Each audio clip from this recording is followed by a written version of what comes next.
Okay, I think we're live again.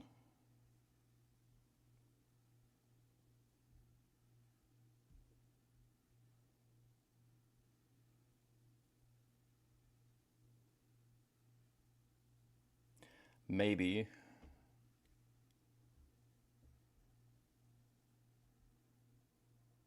There we go.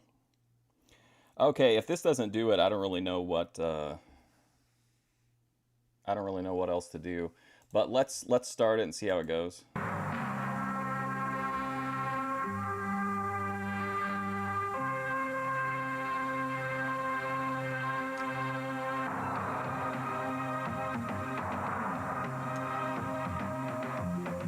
It looks like maybe.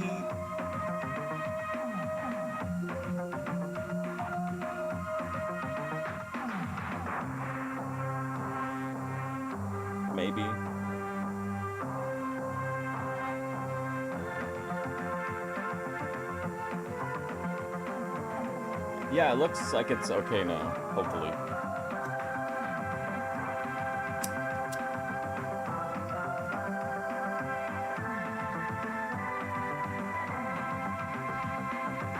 All right, so it looks like it's gonna work. Sorry about that. Sorry about the issues on the other stream.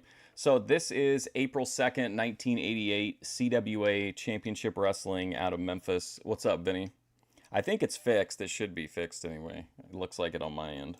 Hello again, everybody. Lance Russell and Dave Brown right along ringside, ready to go with another big championship wrestling day today, David. Oh, get ready. How's it look, Vinny? Vinny? Match today with Brickhouse Brown coming in. Besides here. old. Scotty the Body should be a fine opening match today. A bit later Ooh, on, Scotty we'll the have Ron Body. and John, the Bruise Brothers, in a tag team match. The Gilberts will be here, Tommy and Doug, and a little bit later on, we will have Steve Kern in here as part of the tag team. Back again. A little bit later on, we'll also be looking at Jeff Jarrett, Billy Travis, and much, much more on this championship Whoa, wrestling. yeah, we're going to be calling the King at home, too, and talking to him a little bit later on. Lots of videotape, all kind of action, and Looks we okay. better get ready for it. We'll take time out. Be back in just a moment.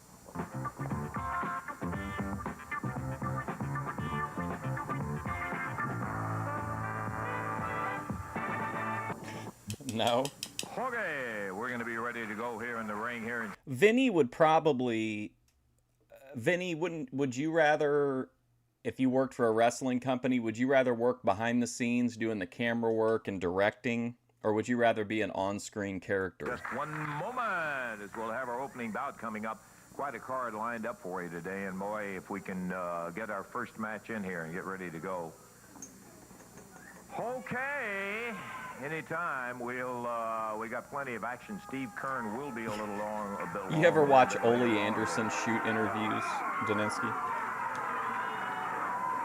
Well. Brickhouse Brown. Brother Ernest. Shut up, you old fool. These people know who I am.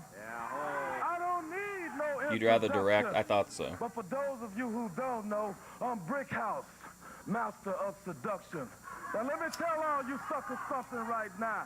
Just when you thought it was safe to get back in the ring, here come the Brickhouse with his bull jive game. I'm ready to thump and bump like I Thump know and I'm bump, doing baby. the last time I was here.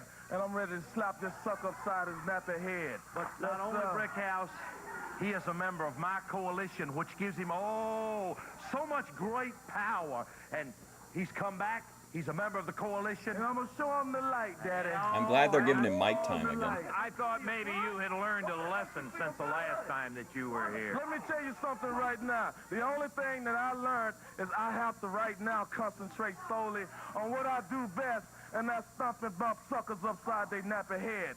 Now, everybody knows how intelligent I am, right? You have no question about that, right? I've been watching Ole Anderson shoot interviews, and they're so funny because, like, in the one he does with Rob Feinstein, he gets like so irate at Rob Feinstein over like everything, like that he doesn't know very much, and he's just like yelling at him and saying he's an idiot and calling him dumb and shit. And then there's the one with Ricky Morton, and he can't remember anything. So like Ricky Morton just has to basically conduct the interview and give the answers himself. He's like, Ole Anderson's like, who's the black guy? You know, the black guy. and Ricky Morton's naming all these black wrestlers, and none of them are the right one. Right, Lance, because you know what I'm capable of doing, not only with these soup bones, but with my intelligent thinking. You understand? Yeah, I hear what you're saying. Isn't it wonderful? Right, well, Don't you just feel wonderful just being around us? boy, it really does. I want to know what Vinny Hard thinks all about the way over here. Whispergate. Just I see your hands kind of clammy. So we're going to go on over here. Fine. That's the best place for you. Okay, Dave, what do you say? Let's get this first match underway. One fall, 10-minute time limit match coming up here. Oh, wow, look. Palm Beach, Florida, Gigantic 226 pounds, sign for introducing Covington Scotty Pike the Body. Toyota. And across the way, with Brother Ernest in his corner, out of Miami, Florida, 225 pounds, Brickhouse. He's like, hey, who would you have replaced Ric Flair with? He's like, what do you mean? I got rid of him because I got him the hell out of there because I didn't like him. What do you mean, who would I replace him with? Somebody I didn't like. What's wrong with you? What does that mean? What does that mean? And Rob Feinstein's like, I don't know. Brown, referee Jerry Calhoun. Bell sounds, and here we go. Think about it. Brickhouse.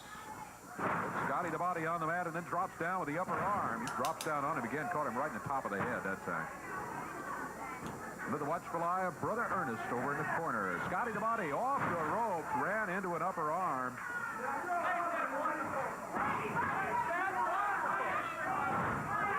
And it's especially good because it's like 2 hours and 40 minutes long. It's like a really extensive interview. Brickhouse Brown.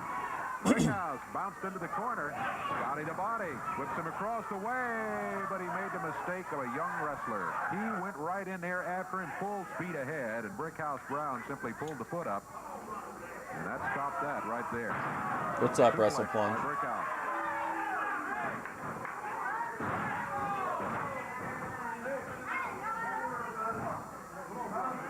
Brickhouse Brown right after. Oh, I reviewed those like what the fuck were they called? Oh, god damn it. Some kind of snacks. I can't remember what they were called. There was like I don't know. Oh, Outlaw Snacks. And I speculated that they were using AI art. Well, they were sure to finally reached out to me to let me know that they're claiming that it's all hand-drawn art, that it's not, none of it is AI. I don't know about that. I'll have to take them at their word, though, till I find out He got a otherwise. little control a few minutes ago with that. He's going to try it again. This time he goes into the corner, and there's a monkey flip as he flips Brickhouse out of there. See, look, Daninsky, if we get Raven, we've got one of the last ties to Memphis. Count to one. Reversal by Brickhouse. Count at two. He got it. Well, gotta admit he's impressive. Brickhouse Brown, 1:24 seconds. He gets the victory over Scotty the Body here with a nice reversal. Let's give him credit for it. He buried the Horsemen, too, saying once they started changing members, it wasn't any good anymore. You got to win, Brickhouse. I think Ole's a great wrestler. He was an interesting part of the Four Horsemen. Unique dynamic. He said that, I'm excited. this is something I never really thought about before. He brought up the fact that when he first started wrestling, he wrestled under his real name. And he said that people started showing up at his house. And so that's why he ended up switching over to, like, really pushing to get a name change. I never thought about that. Brother Ernest, I'm excited, believe me. Thrilled. I'm thrilled. right. I really am. All right. I'll tell you what, that was how fast. Hold on, what? Stephen David says, hey, Mark, Daisy might be back in the content mix on the fact that gas and electricity at their place was shut off. Why? Like, is it just the obvious that they didn't pay the bill, or is there an issue with Ron? Oh, man. Yeah, I think Ole's a good worker.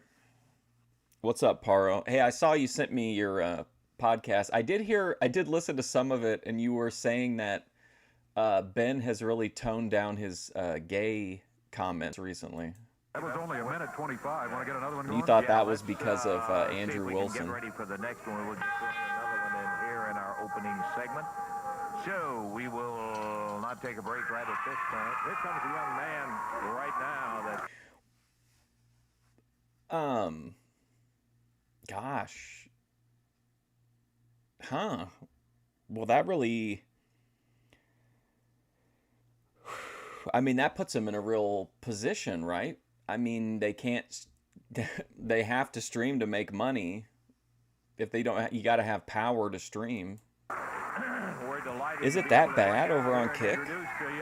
Mr. Tom Brandy. Tom, hi. Oh my God, Tom Brandy. A couple of days ago for the first time. We're really tickled to death to have you in here, Tom. Tom comes from a background of athletics all through his career. He was in the divorce court on Monday, right? I think that's what South to West said. Recently, though, after that, he did a stint with Chippendales in New York, and now God damn, Warlock spells backfired. Career, Tom. Lance, first off, it's my pleasure to meet you. All the time I've been watching wrestling, I see your face on the screen, and, I haven't been in the sport that long, but all I know is this is the place to be, the hotbed of wrestling. Do you want me to cut a Bray Wyatt style promo where I'm in the dark and then I just have a flashlight? Wish my condolences to the Thorpes on their lack of electricity. I figured it's about time I start making a name for myself in this territory right here. Tom Brandy? I'll tell you one thing. I saw you in one The match. Patriot I was impressed. Thief? You really use all your athletic ability inside that ring. Well, I'm about to try everything. What was his I other have. gimmick? I'm gonna give it Salvador all, Sincere. because when you see me in the ring, I'm going to shake, I'm going to bake a little bit, but when it comes down to it, I'm going to get the 3 count, too. I'm going to shake, I'm going to bake a little bit, but I'm going to get the 3 count, too. What's up, F. Wood? Wait a minute. We'll see. Stepping up to the ring right now, the opponent for Tom Brandy. That is Reddy. It's like the Doctor of Style Slick said, turn out the lights. The party's over. From Chippendales, New York City, 235 pounds. Man, that is Tom absolute. I mean, that is really brutal. Like, that would. The referee. I mean, that would suck. Ruby laugh reacted. Did he get him? He got a 2 count up. He had him, but he. I mean, if I messaged her and was like, "Hey, I want to do this," she probably would be okay with it. Rolls him back up. 1, 2, 3. Wow, Tom Brandy getting a quick win here. Tom Brandy, ally. He looks really interesting here. Like, I wouldn't have. I used it for the thumbnail, and I didn't even know it was him. Well, that's Boss Winter, Reddy's manager, yelling and screaming. He was pulling sides. I didn't see it that way. What's up, J Dummy? Man, being without power as a streamer, like, it just in general, like, that's one of the worst things that could happen to you, I think. Like, at that level, anyway. Brutal. You just had a match. There's no way that this little girl dancer is Nate the Rat. like Reddy. He wasn't ready. Okay, another match by the time. Hey, you want another match? Yeah, let's go. All right, here we go. We're gonna get it. They're gonna try the whole match again over ATF. Ooh. Picks him up, slams him down. Oh, bullshit. That was a quick count. Let's do a Chael Sonnen 3 out of 5. Good grief. Lose immediately, demand rematch. Lose immediately, demand rematch. Look at him. He's like, how about 3, motherfucker? Hey, come on, man. He beat him twice. Come on, Nate. What do you gotta have? Brickhouse, not your match. From the last time I was out here, you're still out here going on like it's 250 years ago today, you know what I mean? Oh, wow. To have the brother embarrassed like this. This is a conspiracy. Oh my God, dude. Okay, I wanted to make sure that I still had the all the Kings, and I watched Kings episode 3, which was the last Kings. It was like the Ben completely going off the deep end at the end of it. I forgot how much more plays out because Grace is smart enough to cut the video feed on their end, like to cut the stream once Ben has dropped a few slurs. But I forgot, like, he keeps going. And so I recorded it from Menar's point of view. So, like, after Thorpe TV ends, Ben is still going on Menar's channel, and he is saying, like, the most out-of-pocket stuff. It is such a wild stream. Trying to make the brother look bad. Come here, boss. Come here. If you want to make a Oh, maybe it's at the... Oh, okay. I forgot about that, yeah. Face me, huh? I forgot they were... they leased multiple properties, much like Wings. Brickhouse Brown. Now, wait a minute. Hey, Jeremy. Tom Brandy says, come on up here. I'm Can ready he say for it. this? Can he say Hey, this? Dave. What do you mean? Three for the price of one. Third in a row here. Brickhouse Brown will be a lot more competition as he comes firing in. And then Steven, there's such a great fucking moment where Menard realizes, like, wow, this guy said some really wild shit on my channel. So he mutes Ben, but Ben is still going, and you can see Ben, and he goes, On Tom Brown, he bangs him with that right hand. silent rage Double from clutches Ben. him right to the throat. And Brandy, while they had quick matches, they were He can matches say prior this? to this, and Brickhouse is off and running very, very fast. It's on like he's Tom surprised. Brandy. Bang. Another right hand. Brandy has yet to get his sea legs underneath him in this match because Brickhouse jumped him right off the bat. And Grace is just like dissociating. Brickhouse Brown. Boy, he snapped him right over there. He waist locked him and I mean, that's over. one for the ages. I mean, what a finale to that show. Goes Tom Brandy down onto the floor. Out on the floor, Brickhouse Brown. Right fist to the midsection. Not quite as steroid Trying to get him swollen, back in the yeah. ring. He does. He looks like a... You remember that guy, way back in the beginning when we started watching in '86? There was that guy, Rick Casey, the cowboy. That's who I thought it was at first. He rolls it down. 1, 2. He got it. Whoa. Lots of roll-ups in this one. Tom Brandy. This is such bullshit, Tom Brandy. Victory over Brickhouse Brown. What a beautiful move with that sunset flip. Why does getting thrown through the ropes hurt? What do you mean? Like if you get thrown to the outside? Brickhouse Brown jumps. There we go. He nails him.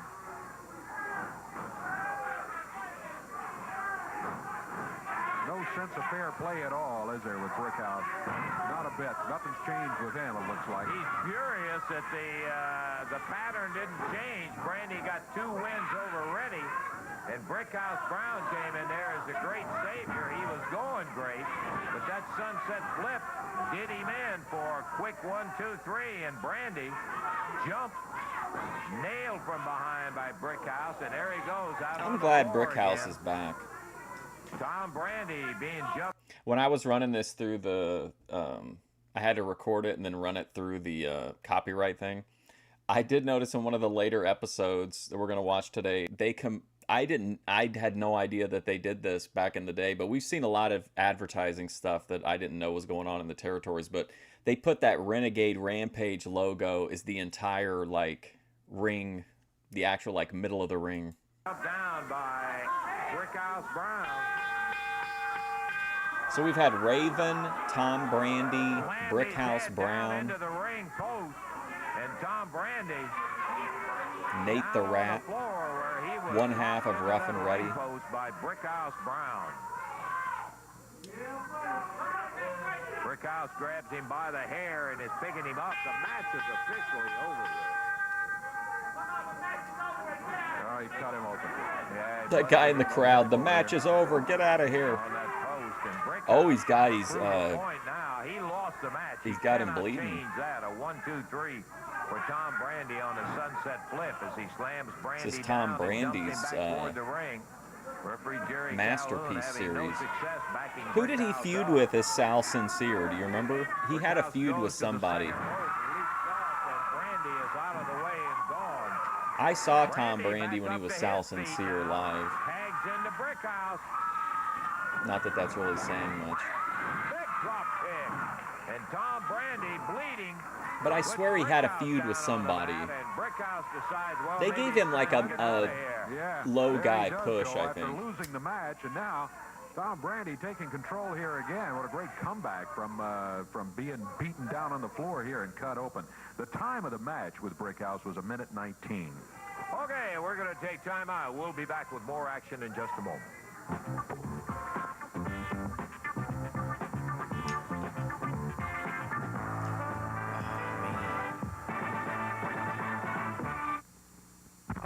me quickly tell you about the action coming down to the Evansville Coliseum on Wednesday. Boy, it is a Wednesday. It is a dandy, that final bout. Listen to this. Jerry the King Lawler, hot stuff Eddie Gilbert, and Podna, that's all. No referee in the ring Wednesday night at the Evansville Coliseum. Lawler and Gilbert with no ref in the ring. Tennessee street fight before that one when Eddie Marlin and Tommy Gilbert come in with clothes on and somebody's going out without them. And then it'll be Jeff Jarrett and Dougie Gilbert, the hitman, going against each other with Eddie Marlin. They're going to have to go to the studio and then do like an emergency Damius Octavius stream to get the power back on. Gold record of Sawyer Brown when Max Payne, gorgeous Gary Young will be defending against Ron and Don Bruce. Tom Brandy going against Brickhouse Brown, and the Nightmare Ken Wayne will be opening up against Terry Adonis. All of that action coming up Wednesday. Right from the very beginning that came in here and made their debut, as a matter of fact, in CWA territory is Ron and Don Bruce, better known as the Blue Denim Bruce brothers. Ron and Don have had a rather interesting, spectacular career as the guys. There we go. Yeah, Mark Marrow. Thus far, even in their young career. But they did get like it was an actual feud, though. I feel like they got a little bit of time with it, but not much. But for a guy like Sal Sincere, that's a pretty good deal. Look at these awful jean jackets. They didn't hold on to them all that long, but boy, I want to tell you, we're really proud of you guys. And the last time that we talked to you or had you out here with the folks, they should pair these guys up with Tom Brandy if he'd frost his hair. His boys, Max Payne and gorgeous Gary Young, were saying they're not going to give you a rematch unless you come up with some of that hard money. They were looking for some cash in there, Ron. Yep, they sure were, and I think we answered that. You got a video here if we can show that. Oh, okay, fine. We've got a videotape that may have some bearing on this. Let's take a look at it right now if we've got it up. Okay. Thank you, Lance, very much. A lot of people know about our association with the Bruise Brothers, and I tell you, we're just as proud as we can be of them. We have been watching their videotapes on the buses when we've been on the road, and a lot of times I'll sneak out and drive to the match myself and watch them wrestle and never tell anybody. And we're just excited. We went crazy when they won the belts. We were so excited about it. We were pretty disappointed in them losing the belts, and we were very disappointed in the way they lost the belts. And now Brother Ernest, they look like giant Magnum TAs to me. Up for the belts. Well, everybody knows they haven't been wrestling a long time. They don't have a lot of money. And I remember back, there was a fella by the name of Kenny Rogers about 3 years ago who helped me out in my career. And I think that you should pass things along. These guys are things poor. that we've worked for in our career I met Kenny Rogers where you once. get a gold album. Well, I feel confident enough in Ron and Don that they're going to win the belts back, and I'm willing up to put anything up for the belts. And this baby right here is the hardest thing I ever had to work for. Brother Ernest, this is a gold album, dude. Oh shit! And this is one thing that, as an entertainer or a recording This artist, is like when YouTubers put the up most their coveted award that you can little get. plaques. And I'm putting this thing up in confidence that Ron and Don Bruce are going to be the next Mid-South heavyweight champs. And I'm putting up the gold. And everything that you've got, your belts and your boys, whatever they've got, bring it on. Because we've got confidence. They won the belts once. They lost them to you and your boys, but that time is over. The gold right here. Okay, let me first say that is Mark Miller of the incredible group Sawyer Brown. I thought he definitely was kind of Jimmy Hart coded. I kind of had a vibe like if Jimmy Hart was like an edgy stand-up comedian in the 80s. What are you doing out here, Brother Ernest? Bring all the gold records on, because at Wrestling USA, we're going to pave the street with gold records. That's how many we'll take. That's how many records. Isn't it we'll always take from Sawyer you Brown? and Sawyer Brown or Buster Brown. What about the dog Tag? Y'all going to put him up too? Yeah, hey, listen, these guys are out here. What? They've met a stipulation They came up with something in order to... What do you think we're going to do, melt it down and make a nugget? A valuable gold record, much more valuable than anything that you've got to offer there. Here's something that Sawyer Brown worked hard all their career, and they're willing to back. He will not stand for any back talk about Sawyer Brown. Back there where I can play it. We don't need any of that kind of... with gold records. Well, By the way, don't forget we can get that condominium. okay, Brother Ernest, just let it go. It's unbelievable. I gotta say that it puts a little extra pressure on you guys because you know what that means to Mark and the guys and Sawyer Brown. Yeah, for Mark to put up something that means that much to him, Lance, it shows that he has a lot of confidence in the Bruce brothers and our abilities. Max Payne and Gary Young, you outweigh us. Max Payne. Certainly have a lot more experience than we have. But in the upcoming match, Lance, in order for them to beat us, they're literally going to have to carry us out of the ring on a stretcher and haul us off in an ambulance. Well, I tell you one thing. I was surprised when you won the titles before. It wouldn't surprise me with the determination you got. Ole Anderson talked about Max Payne, but first of all, he said he talked about when Cactus Jack was teamed up with him, but he called him Matt Payne, and then he got corrected to Max Payne, and then they asked him what he thought about Mick Foley, and he said that he thought he was a nice guy but really stupid. And then he's like, how many times can you hit a fat guy with a garbage can? If you can win them again in there. Good luck to you guys today. Thank you very much. Boy, that's going to be a touchy situation for them because I know exactly how... Of Ron and Don Bruise, the Bruise brothers. And they're a Blue Denim Bruise brothers. Ron and Don climbing up in the ring. David, ready for the next go. Yeah, their opponent stepping up into the ring. They turn up in a lot of territories. It's going to be a one-fall, 10-minute time limit match. Total weight 440 pounds. Introducing out of Memphis, Tennessee, Keith Eric. And Keith Eric, the Black Billy Jack Haynes.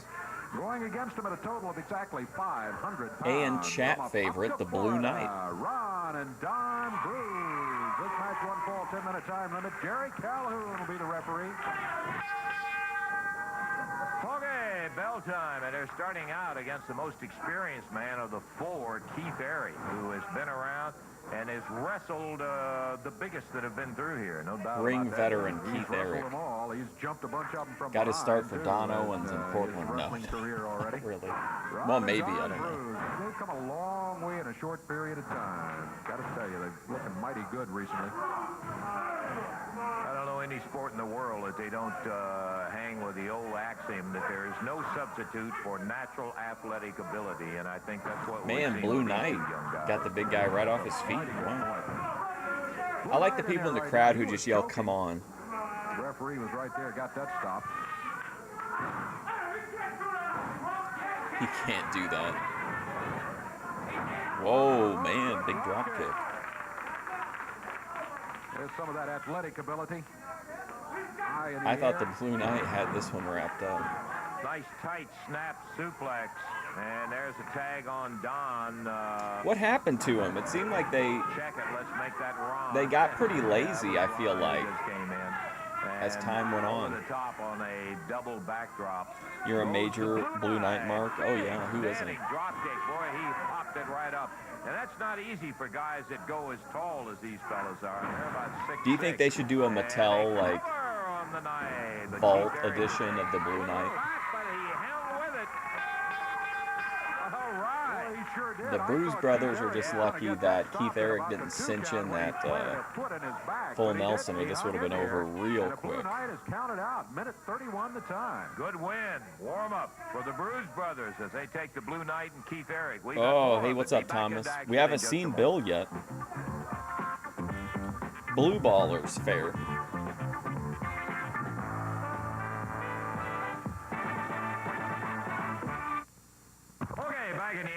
Speaking of wrestling figures, there's a real funny Cornette clip from, I think it's like maybe within the last week or so, but he's talking about the toy company that Greg Gagne worked for, and that's like pretty much scamming everyone now. First, I want to remind you that Thursday, April the 14th, Olyctic, Indiana, at the Community Center, you can save $1 by getting your tickets in advance. That's well worth doing it. Friday, April the 15th, in Greenfield, Kentucky, at the What was their Muhlenberg deal in Center High TNA? School. They had a really Well, short also, run you in can save TNA, I $1 on think. the advance tickets right there. That's Thursday, April the 14th, in Olyctic, Indiana. Randy Friday, April Savage. the 15th, Greenville, Kentucky. Okay. On his Wednesday Be a night. Man tour. Oh, man, can you believe that final event? The King, Jerry Lawler, hot stuff, Eddie Gilbert with Missy Hyatt over in his corner. Drop in the kick and a ring suplex. with no referee inside the ring. A Tennessee street fight with Eddie Marlin going against Tommy Gilbert. Yes. Jeff Jarrett and Doug Gilbert will be going in a single match. A Southern Tag Team title What's match up, Taco? where Sawyer Brown's gold record is up against the title with the Bruise Brothers against Payne and Young and more. That's all coming up Wednesday night in the Coliseum in Evansville. The video's not jittery for you guys, is it? It doesn't look like it is on my playback. Lance, I just wanted to show y'all. I want her to turn around here. I just want to let everyone see that royalty runs in the Gilbert family. This is Miss Jennifer Wood, and she's a little Miss USA. And I just had to show everybody her. My niece, royalty, queen. Isn't she cute? And her crown, She is a lovely little girl. and her crown's real, not like Jerry Lawler's too. Well, she is Oh a my lovely God. little girl, and Look at Doug. Gilbert, that's right. Lance Russell, you think Jeff Jarrett thinks his granddaddy, his old man, Eddie Marlin, saved him last week. He's going to have his handcuffed. He's going to be handcuffed this week. He's not going to be able to save him. Jeff Jarrett thinks he's such an athlete. I'm going to take him when I hit him with his fist. He's going to think he's playing basketball. Look at the little girl. Bow, bow, bow. I'm going to beat his stinking brains While right in the Doug's back. like crashing out. explain what you're talking about. I understand that I was gonna say, she better reassure her. She was looking pretty worried. That you and Eddie Marlin are going to be handcuffed What's up, at Izzy? ringside, so there won't be any hanky-panky going on. Hanky-panky? Who saved Jeff Jarrett and Eddie Marlin? Just tell me, who come to the ring, who done what? Me and the hitman here. What happened? The hitman, Doug Gilbert. Ran out there with his own blood. Eddie Marlin, I told you would hurt, man. I told you it hurt from in here. It ain't gonna hurt, you know.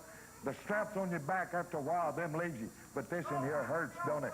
And that's exactly what we done. I told you I'd do it, and that's what I done. The hitman here. Do you know what this man is gonna do? Do you know what he's gonna do to Jeff? You're gonna find out why this man is called the hitman.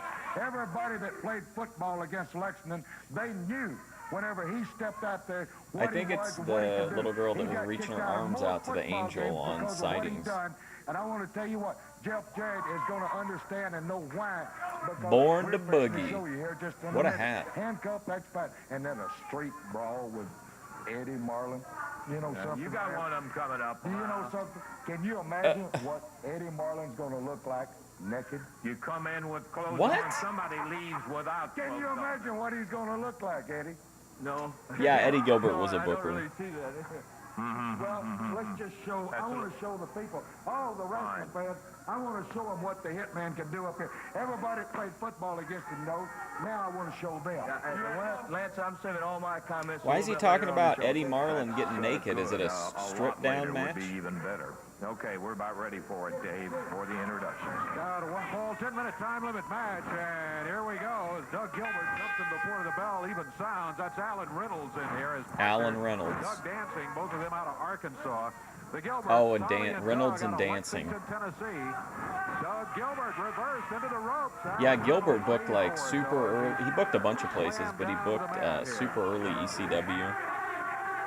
You know what, Lance? I just left a minute ago because I had to take Miss Jennifer back in the back, but I was just thinking about something. Can you imagine Eddie Marlin naked? Ew. Come on, Missy. They might, I mean, I know we're going to have the ambulance out there for the cardiac arrest, but they're going to need a lot more than that for all the people that get sick. Doesn't that little girl need a little attention? Don't you need to go back out there with her? Marvelous idea. There's Doug Dancing in there right Yes, now. Tommy Dynasty. Gilbert with a front face lock on him.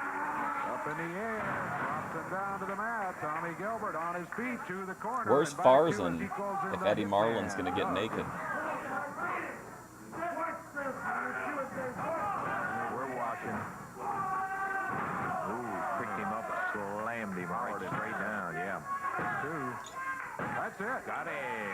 He gets to cover the count of 3 on Doug Dancing, so it's going to be a victory for Tommy and Doug Gilbert. The time on it, 1:14 seconds. Well, no question that time. The 1:14. Gilberts made it look easy as they came up with a victory over Reynolds and Dancing. We're going to take time out. We've got more action in store for you. Be back in a moment.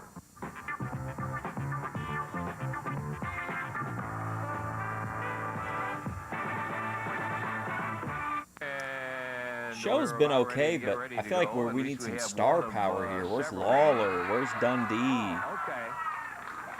Yeah, I got it, Dave. Yeah, you're ready for it. We're a little confused now. I got it. All right, this is going to be a single match here. It's going to be Jesse Owens out of Memphis, Tennessee, going against from Tampa, Florida, 238 pounds, the one and only Steve Kern. This match Steve Kern, there we go, some star power. The referee, Jerry Calhoun. Bell time, and the fabulous one, Steve Kern, going against Jesse Owens. Haven't seen Jesse in quite some time. He has wrestled here with us on CWA before, but it's been a while. Tying up, Steve Kern. Rough kind. He went for a fireman's carry throw. Owens was trying to back up. He got a piece of him, and look at him hang in there with that wrist lock, take him right over and around. Boy, he really is working at a tough tempo. He's got that wrist lock on the side where he can go either way with it, and he chooses to go underneath. Pumps it again. Jesse Owens scooped up. Kern slams him down, dead center of the ring. They have to let things calm down after the Blue Knight's been out He there. got a 1 count on him. Jesse hanging on to that left elbow. Steve really put a twist. I like on this him a guy, moment ago. Jesse. Kern all over it. Got him down on the mat. Jesse Owens trying to get away, get back on his feet. Steve trying to keep him from doing that, and he does. He hasn't. If I was a prison guard, would I hook up with Sonny? Yeah, probably. The referee asked Steve to back up. He does. I mean, that's kind of... Jesse Owens back on his I mean, feet, that's and like we're pretty about ready to get legendary right back box. into it. Steve Kern backs him onto the rope. Fires him across the way. Caught him with a forearm coming off of there.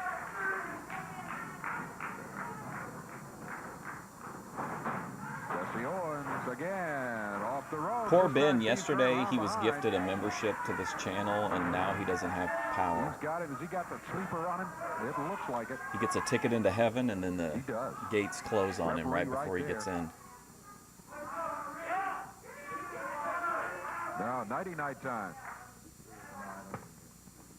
Davey, I'm going to see if I can get the king on the phone. Okay. Oh, that's it. Hey, man, that's over. Man, great finisher, Steve. Way to light up the That's crowd. The sleeper hole for Steve Kern did it. As he pretty well took control of this match against Jesse Owens. Now he's going to wake him up. Oh, Jesse Owen. Pop him on the back of the neck here after a little massage. And wow, welcome back, Jesse. You've just lost the match. Minute 32 seconds the time. Steve Welcome Kern back, heads Jesse. back for the dressing room after a victory here on CWA Championship Wrestling.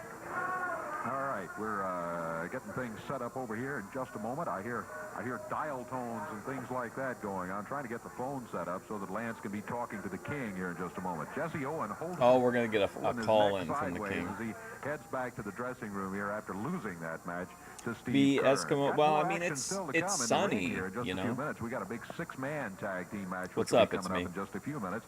Jeff Jarrett, Billy Travis will be part of that. They'll have as their partner Scott Steiner. Yeah, let me You'll hit meet him Hey, for the first listen to time. that, guys. He's out of Detroit, Michigan. Let's see. Lance Scott Steiner coming into the Yeah. territory. Hey, Jerry. Lance. We want to get you on the phone out here today. Listen, I've just been and told talk this about phone this is situation, powder blue. With Gilbert, the son of gun. You know, when I say it's getting serious, I can't believe the stuff that they're pulling now.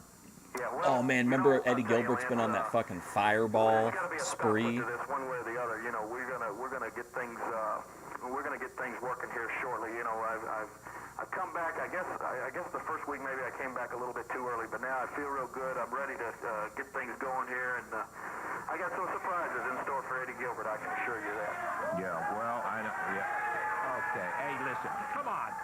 Now listen, this is 3 weeks now, Lawler. If you're not man enough to come down here and face me man-to-man, why don't you quit calling, quit having Lance Russell call you? I'm sick and tired of this. I'm the new king here. You only talk on this program when I want you to talk. Well, you're a gutless wonder now, something, right?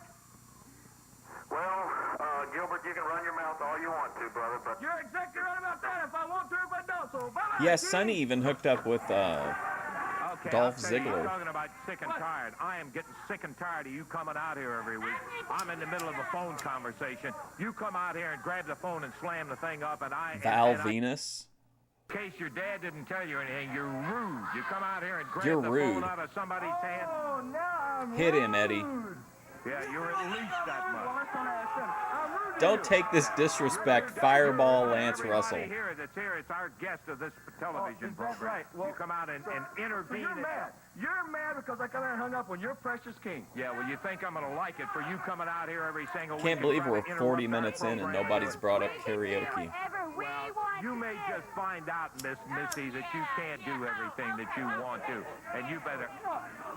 You know, I'm glad you're sick and tired, Lance, because, you know, this past week, when I was talking to my brother Doug and my dad Tommy and Missy this week, and you know, and I was thinking about all the legends, since I've been known as a legends player now, right? All the legends that I've put out the pasture. The first one, of course, was your king, Jerry Lawler. He's gone. Yeah. He won't even show up on TV anymore. Then Very was your 80s. Stupid star Bill Dundee. I sent him on his way. And then came the big millionaire Jerry Jarrett, who's got lock income and everything. He wouldn't even show up here to see his boys. I put him back out again. And then I started thinking, who's the person... Don't forget it, he that's put left? EFD out the And then pasture. it hit me. I said, the greatest legend in the Mid-South area I've overlooked. How could I do this? The ancient mariner himself, Lance Russell. All right, don't get into that. Today, I just happen to have a little surprise for you. All right. Now, listen, Eddie. I got a little surprise for you, maybe. Yeah, I got a little surprise. You know Jerry Lawler? I was just talking to him before you interrupted on that. You know where I was calling to him for? Sure, his house. Think again. You got another thing coming. I was talking to him right out Oh, shit. Jerry Lawler. Look at Dave Brown. Oh, man, why is he dressed like DDP when he was stalking The Undertaker's wife? You got something to say to me. You go say it to him. Look out, baby. Why is he dressed like a cat burglar? Oh, my God. Yes. Oh, my God, a mask would have been I'll tell you amazing. one thing. I don't approve of these fights in the studio and all of that, but this is one of them that I can't cry about. He could have got revenge with the $306 plex. Done everything. He didn't mention the fact he burned Randy Hales along with everybody else that he's burned. So we just thought he would let him think. Man, I almost really goofed up too, Daninsky. I was watching, I was trying to get an opportunity to, I want to get Phil, DSP, to say EFD $306. And there was like a lull in the chat, and he was like looking right at the chat, and I thought, okay, this is it. He was like waiting to respond to somebody. So I typed it in, and I accidentally put EFD $360, and I was like, oh, fuck. Like, if this is the one time he says it, but luckily he didn't say it. The quest continues. Was not around and out in the home. Lawler pounded on him. Whoa, there they go. Watch the folks. Back in the corner by the door. Oh, That's my a thick God. sandbag.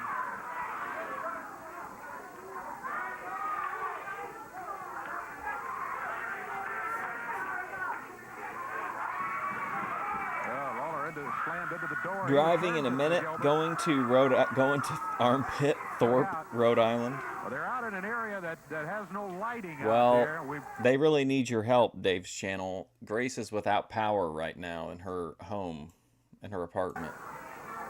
Follow them as long as you can. He faked the call. Yep. They're battling outside. I tell you what, we got to That call came from the lobby. Let's take a break right here. And Oh, it's so cool to see more of the building. Lawler going out after him. Let's take a break, and we'll come back and catch this. See if we can Yes, get the parking camera lot set. brawl Okay? era. Let's take a break. Okay, so we have to be, those of you who are like, yeah, Tony Yeoman did a whole thing for it. Like, even pre-shout out, he did a thing for EFD. He was like, pay that motherfucking money back, man. Aren't we coming up on, like, the car hit, maybe? Oh, he had that all black on. Oh, he had the, you're saying he looked like Eddie Gilbert. Wow. Lawler and Gilbert, no referee in the ring, but that's not all of it. Oh, just his Another match boots. is going to be Jeff Jarrett against Doug Gilbert, one-on-one this time, Jeff. That's right, Doug.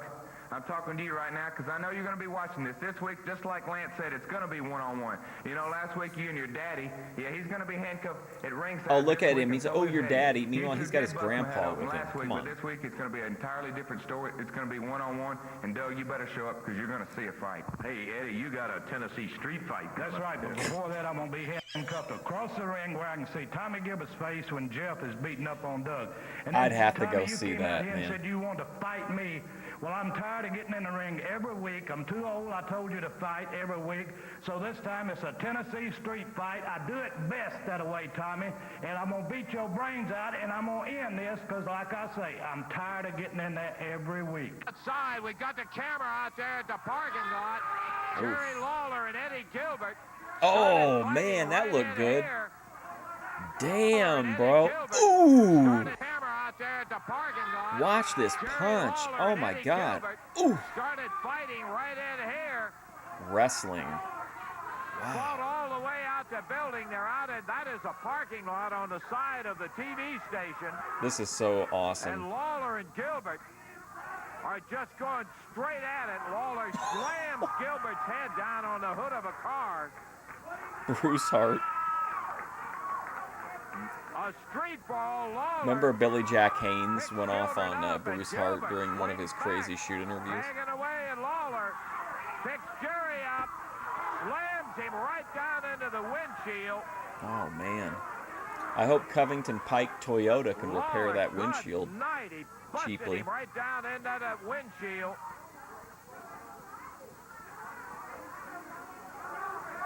Lawler picking himself out of that windshield. Oh, my God. Jeez.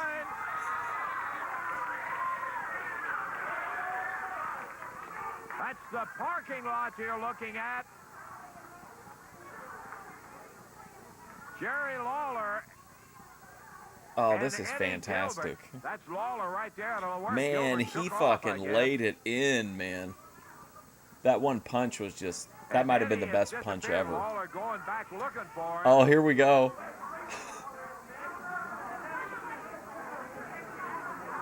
Real glass. That's not Eddie right there. Good night. He slammed Lawler right into the windshield. Oh, on man. that car. I thought he was going to run him over. Boy, oh boy, oh boy. What a ball. Wow.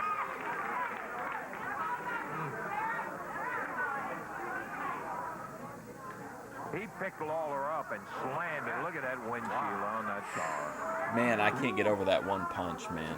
And Lawler It was came just out like of it, a was heat fighting back, seeker. And apparently Gilbert Boom. took off. He ran out of the camera range. Don't know where he went. And he got out of there. Something new all the time, buddy, long as we've been doing it. Yeah, I mean, what do you say after something like that? I mean, Give them a wearing hand for jeans. surviving it all, I can tell you. We got to be coming up on it, though. It's got to be during this arc. Ken, I tell you what I need. I need the winner of our last trivia contest that we're announcing it. If Randy Hales has it, Oh, boy. bring it out to me. I don't have that Uh-oh, winner. I'll is he tell going to you be what wearing we'll do a right now. Phantom of Let's the go Opera into mask the like new Dale? question. The Renegade Rampage Trivia Contest is simply a matter of letting you have an opportunity to participate in all the fun. Every week, we ask a wrestling trivia question. I can't believe my eyes. We get in the answers, all of the correct answers to the trivia contest. The Blue are Knight put should have been into driving the a car. It should have been his barrel, car that got and a smashed, name is and he picked came out and of he was them, real and hot about it. That is our winner for the week. Now, this is an 18-week contest. Each weekly winner receives a very nice set of 6 mugs from Renegades. They also T-shirts and that sort of thing, and a very nice weekly prizes. But the big thing about it, the 18 names ultimately will be used for a selection of one winner as our Grand Renegade Rampage Trivia Contest winner. Now, that winner is going to be flown to the site. I think I have a the couple Renegade 306s Rampage that I Finals. haven't. Remember, this is a That maybe I haven't $250,000 posted. biggest cash prize that it's ever been involved with around here. Now, that's for all prizes that are involved. Wow, the Each time that there douchebag? is a Wow. Renegade Rampage, there are points What given a statement. for a win, a disqualification win, and so on, and 0 points for a loss.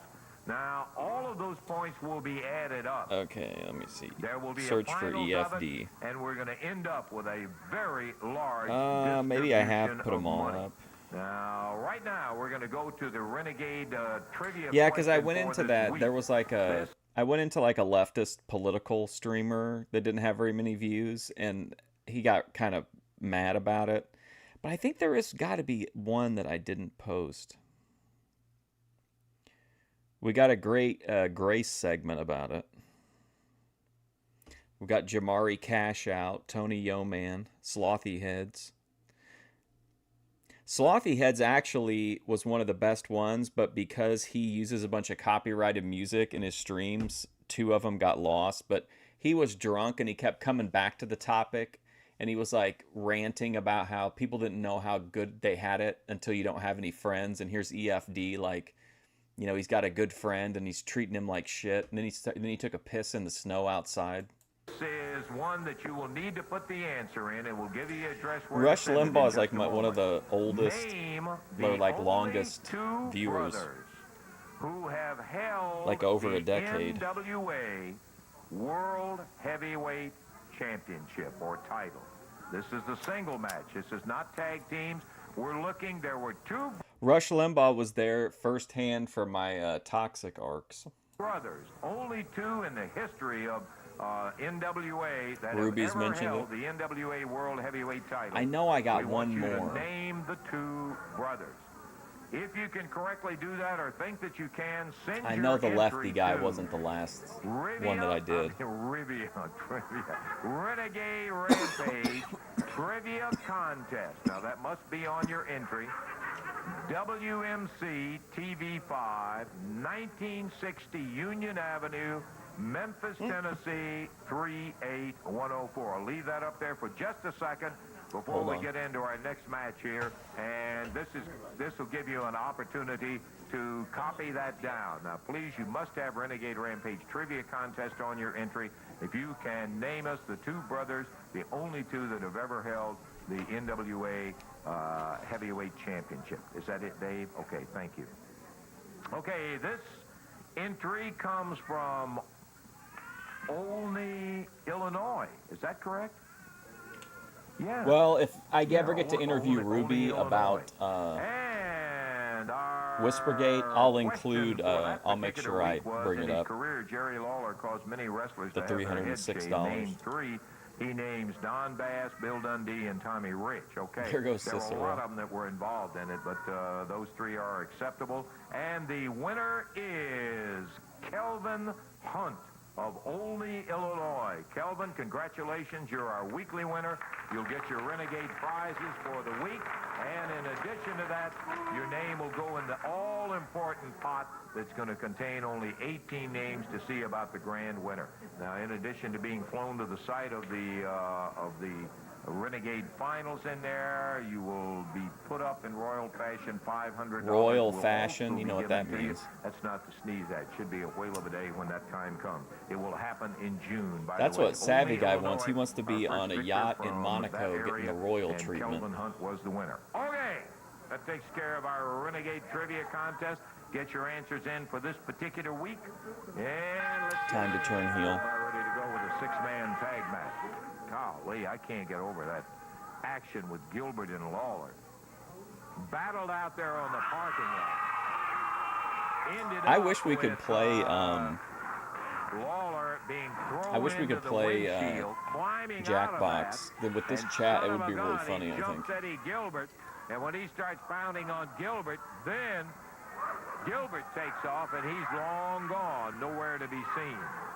Okay, Davey, what do we got here? Got a 6-man tag team match with some new faces coming up here. Let's introduce them first of all at a total weight of 760 pounds. Out of parts unknown, it's the Assassin. He is under the mask. The Assassin. Out of Stuttgart, I don't know which one, Sir Jonathan Quinn. And out of New York City, it's the man who calls himself the Atomic Punk. Oh, Going against him, wow. it's Jeff Jarrett from What? Hendersonville, Hold on, what was that the guy's name? Atomic Jonathan Quinn out of Stuttgart. I don't know which one. Sir Jonathan Quinn. Oh man, what a perfect name. I feel like ATF media will really like that guy, Sir Jonathan Quinn, and the Atomic Punk. And out of New York City, it's the man who calls himself the Atomic Punk. Of course, Going Daninsky. against him, it's Jeff Jarrett from Hendersonville, Tennessee. Billy In my Travis from opinion, it's going to be a Lexington, good Kentucky. And out of Detroit, episode. Michigan, Scott I feel like taking a couple weeks off, like let the cream rise to the top. So like I feel like it's all. There are some people that we haven't watched before, and I really want to cover Corey Devotions because she's really feuding with. Even though she has a really small channel, she has a ton of haters, but it's just not, her content just isn't like, the drama is the interesting part, and it's all in the comments, which sucks. Steiner. That is Billy Travis starting against Sir Jonathan Quinn. Atomic Punk was a Billy Idol album. Sir Jonathan Quinn. Seen here before a double backdrop on Jonathan Quinn. Here comes as he Steiner. jumped down. This is Scott Steiner. This is our first look, and Scott is out of Good Detroit. Lord, Boy, yeah, Easy picked him up. He muscled up. Very big young man. Big power slam down on Scott Quinn. 1, 2. Did he get him? I mean, right off the bat he got it. How about that? Is that Well, impressive add for Scott your Steiner to the list of talent we've seen pass through Memphis. Almost incredible. We've got like a 48-second fall here, and the victory is going to go to Scott Steiner, Billy Travis, and Jeff Jarrett. That's the opening fall. I guess we'll have to check time. It looks like we may have time for more. Oh, here comes the King.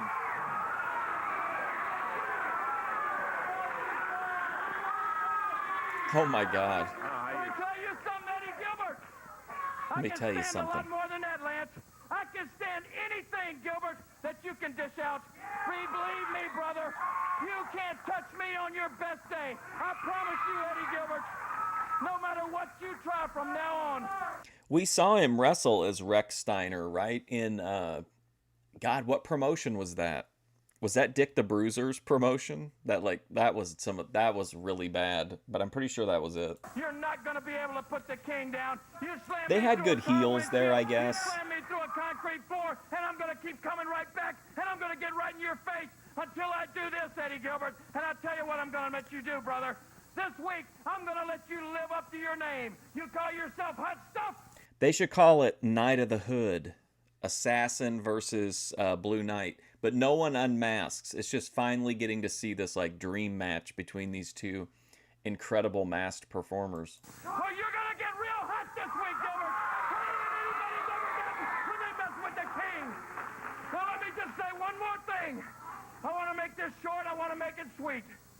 You know what I got in store for you, Eddie Gilbert. But you got that sleaze bag running around the ring with you that you call Missy. Oh. Well, Missy Hyatt, when you get in a wrestling ring, when you get yourself near me, you're putting yourself in a man's place. And let me show you right here what happened to Do you think that would go over good in the South? This is what happened. See, I told you. To the last ballet that tried to interfere in my matches. Now, I want to tell you something, Missy Hyatt. I hope you get close enough to me for me to get my hands on you, because I promise you, I'll do the same thing to you. Eddie Gilbert! Hot stuff, Eddie Gilbert! You're going to be real hot, brother. Hell yeah, let's go. That piece of clip that we were looking at right there was Rick Rude and Angel. And Angel messed around, and she saw what Lawler did to her. We're going to take time out. Be back in a moment. Man, he served Angel up. Damn, with a pile. And that meant something at that time in Memphis, a pile driver. Lance Russell saying bye-bye, everybody. All good under the hood, absolutely. Well, we don't know if it is. What if it's not all good under the hood?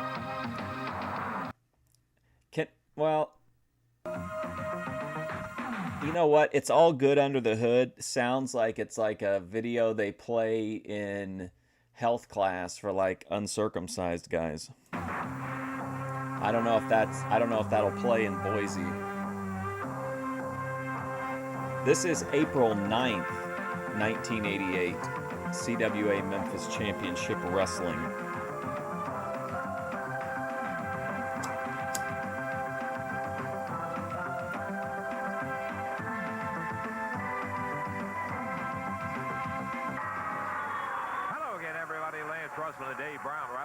ringside ready to go with another big day of championship wrestling, David. Big day is right. We got the King here today in a single match. We'll also be looking at the guy Ooh, from King's Chippendales, wrestling. New York, Tom Brandy, a little bit later on. Oh, Tom We've got Brandy. the Mighty Yankees coming in here, a tag team that has been all around down in Florida. The all Mighty across the country. Yankees? They have really made a lot of noise. What's up, You will Cody see them Turbo? here You on just missed Championship Scott Wrestling Steiner. today. A bit later on, a team called the Cuban Assassins will be here. Ooh, and Cuban we've got a Assassins. 6-man tag match, which includes Max Payne, Gorgeous Gary Young, and Brickhouse Brown. Should be Okay. a big day here today. Yeah, and on the other side of it, the interesting thing about that 6-man tag is that we have the former AWA Southern Tag Champs in Payne and Young and the current Southern Tag Champs in Ronadon Bruce. So it ought to be something when we get down to it. We're going to be ready to go. We'll see young Mr. Tom Brandy out here in just one moment.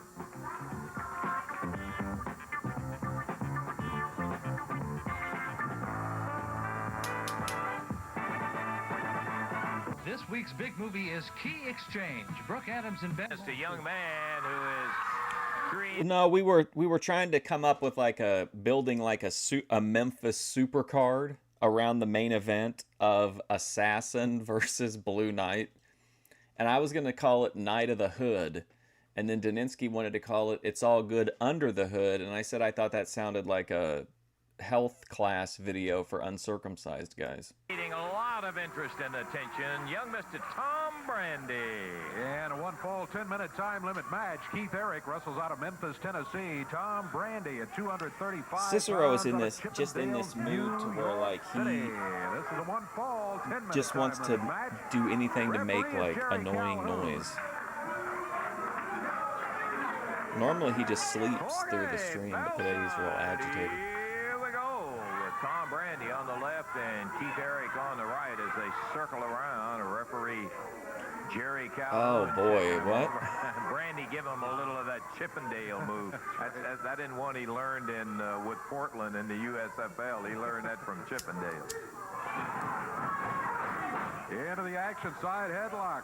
Keith Eric fires him into the rope. Brandy ducks under, coming off. Whoa! Keith Eric once witnessed a drug deal gone bad at a railroad tracks. Man, put Eric down, back up on the feet, and Eric rakes across the eyes, crosses him, scoops him in the air, and a body slam, dead center of the ring. But Brandy right back up again, and the same thing. Drop kick from Brandy. Hooks that arm, takes him over and down with it. Boy, See, Keith they've got Eric the had a new moment of ring now glory with there, but the it didn't big last logo in long. the middle. As Tom Brandy immediately took control again with a couple of drop kicks, and he put Keith Eric down to the mat. I like this Dropped look down for on the Tom arm Brandy there. Got better him on than the that lower last arm. one. Keith He looked like Eric the on Easter mat. Bunny or something. Brandy with the arm bar holding on to Keith Eric as he climbs back up to his feet. He winds him up once and it's reversed on him, and Eric goes into an arm bar tight up on the shoulder. Tom Brandy still in good position, though, because he can maneuver, and that's not the way you want your opponent. Well, yeah, and even the people who thought that Vince was like grinding every penny out of people, like, how does it look now? Like, it's insane the way that TKO is running WWE. Like, it's just nuts. Eric hanging on to the arm bar. How expensive while everything Brandy is. Takes him over and down, snapped him. Tom Brandy with Keith Eric What's up, Bot Jules? lying flat on the mat. We're watching Memphis Wrestling from 1988. Got him with the knee on the upper part of the arm. That hurts. All the way over here it hurts.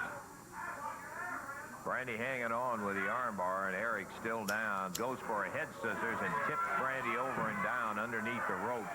Holds on to the head scissors, and Yeah, it's just crazy. I don't Brandy know. gonna flip up out of it. And then I saw too that the guy, well, I don't know if you know this or not, but they just had that Paramount Skydance merge. They have already like made an offer to buy Warner Brothers Discovery, which would like unite countless companies, but particularly like Paramount with Warner Brothers, which that just seems like such a crazy thing, but the guy who runs Warner Brothers was like saying that he couldn't like that basically streaming services were super cheap and that people shouldn't get used to these low prices, and I'm just like, what the fuck?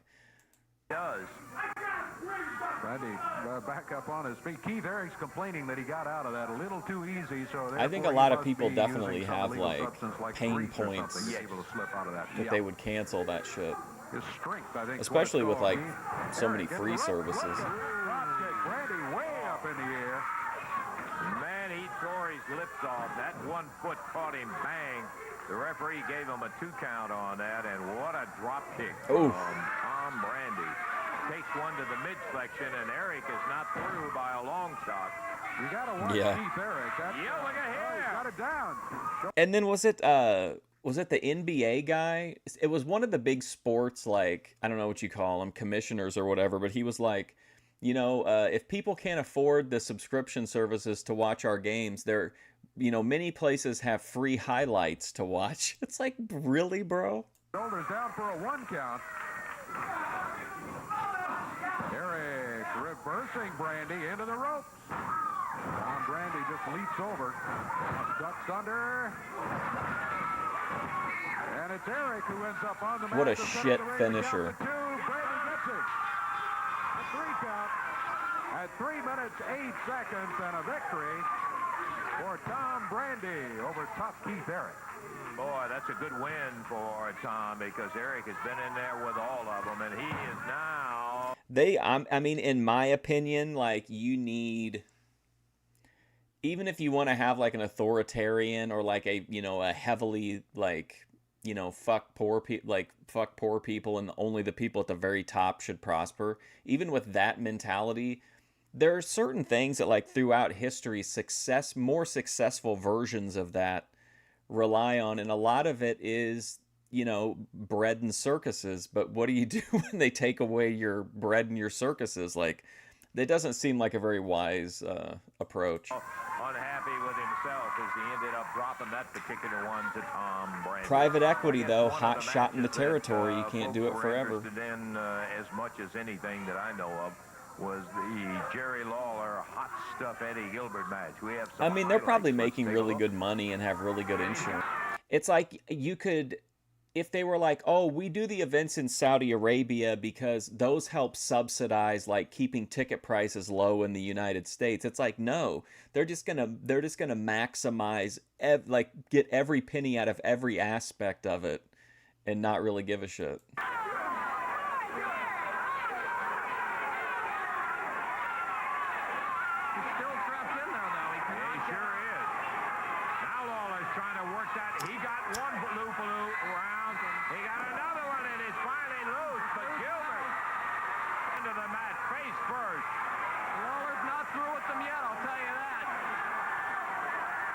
Gilbert's begging for no more. I feel like wrestling has been able to coast for a long, long time on this idea that if they can get you at any point, right, you're normally like a fan. If you're a fan past your teenage years, you're probably going to be a fan like for life on some level. But I think that when stuff like, okay, if I can't keep up on the storylines, which I'm not going to subscribe to 6 services to do that, then I'm probably not going to make it a priority. And as I miss episodes, it's going to become an even less of a priority. And I just think once you get to a certain point where you've kind of checked out, you don't really go, you know, there's not the need to go back. You find something else to fill that time.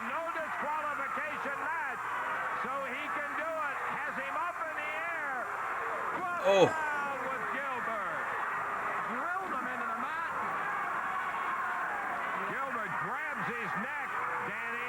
And then what are they going to do? Like, sell it back to Vince?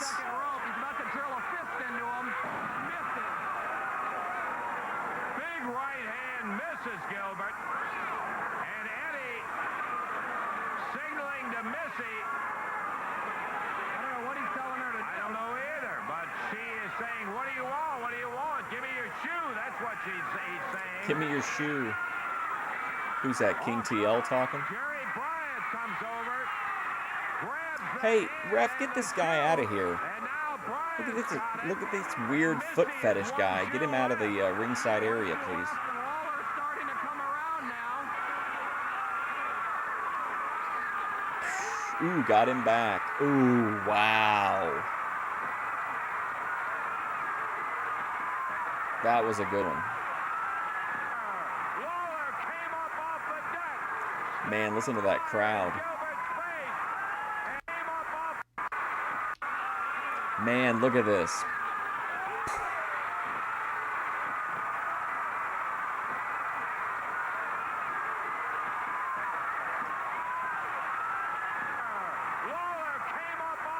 Man, you couldn't have done that any better.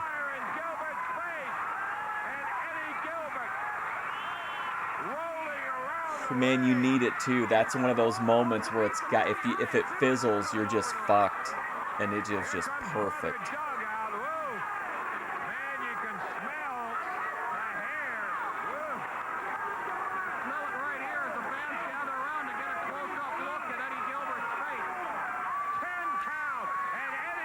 UFC is exactly what I'm talking about happening with wrestling. That's what happened to me with UFC. I watched I watched the very first UFC live. I watched every UFC through like 200 like live. And then they started to like do all they started to like just really water down the cards a lot. And it was just like eventually I'd be like, okay, I'm going to miss this one, or I'm only going to watch the ones that are on like, you know, that are on cable or whatever. And then eventually I just like kind of tuned out. I keep up on the news and stuff, but like I don't really hardly ever watch the actual fights anymore.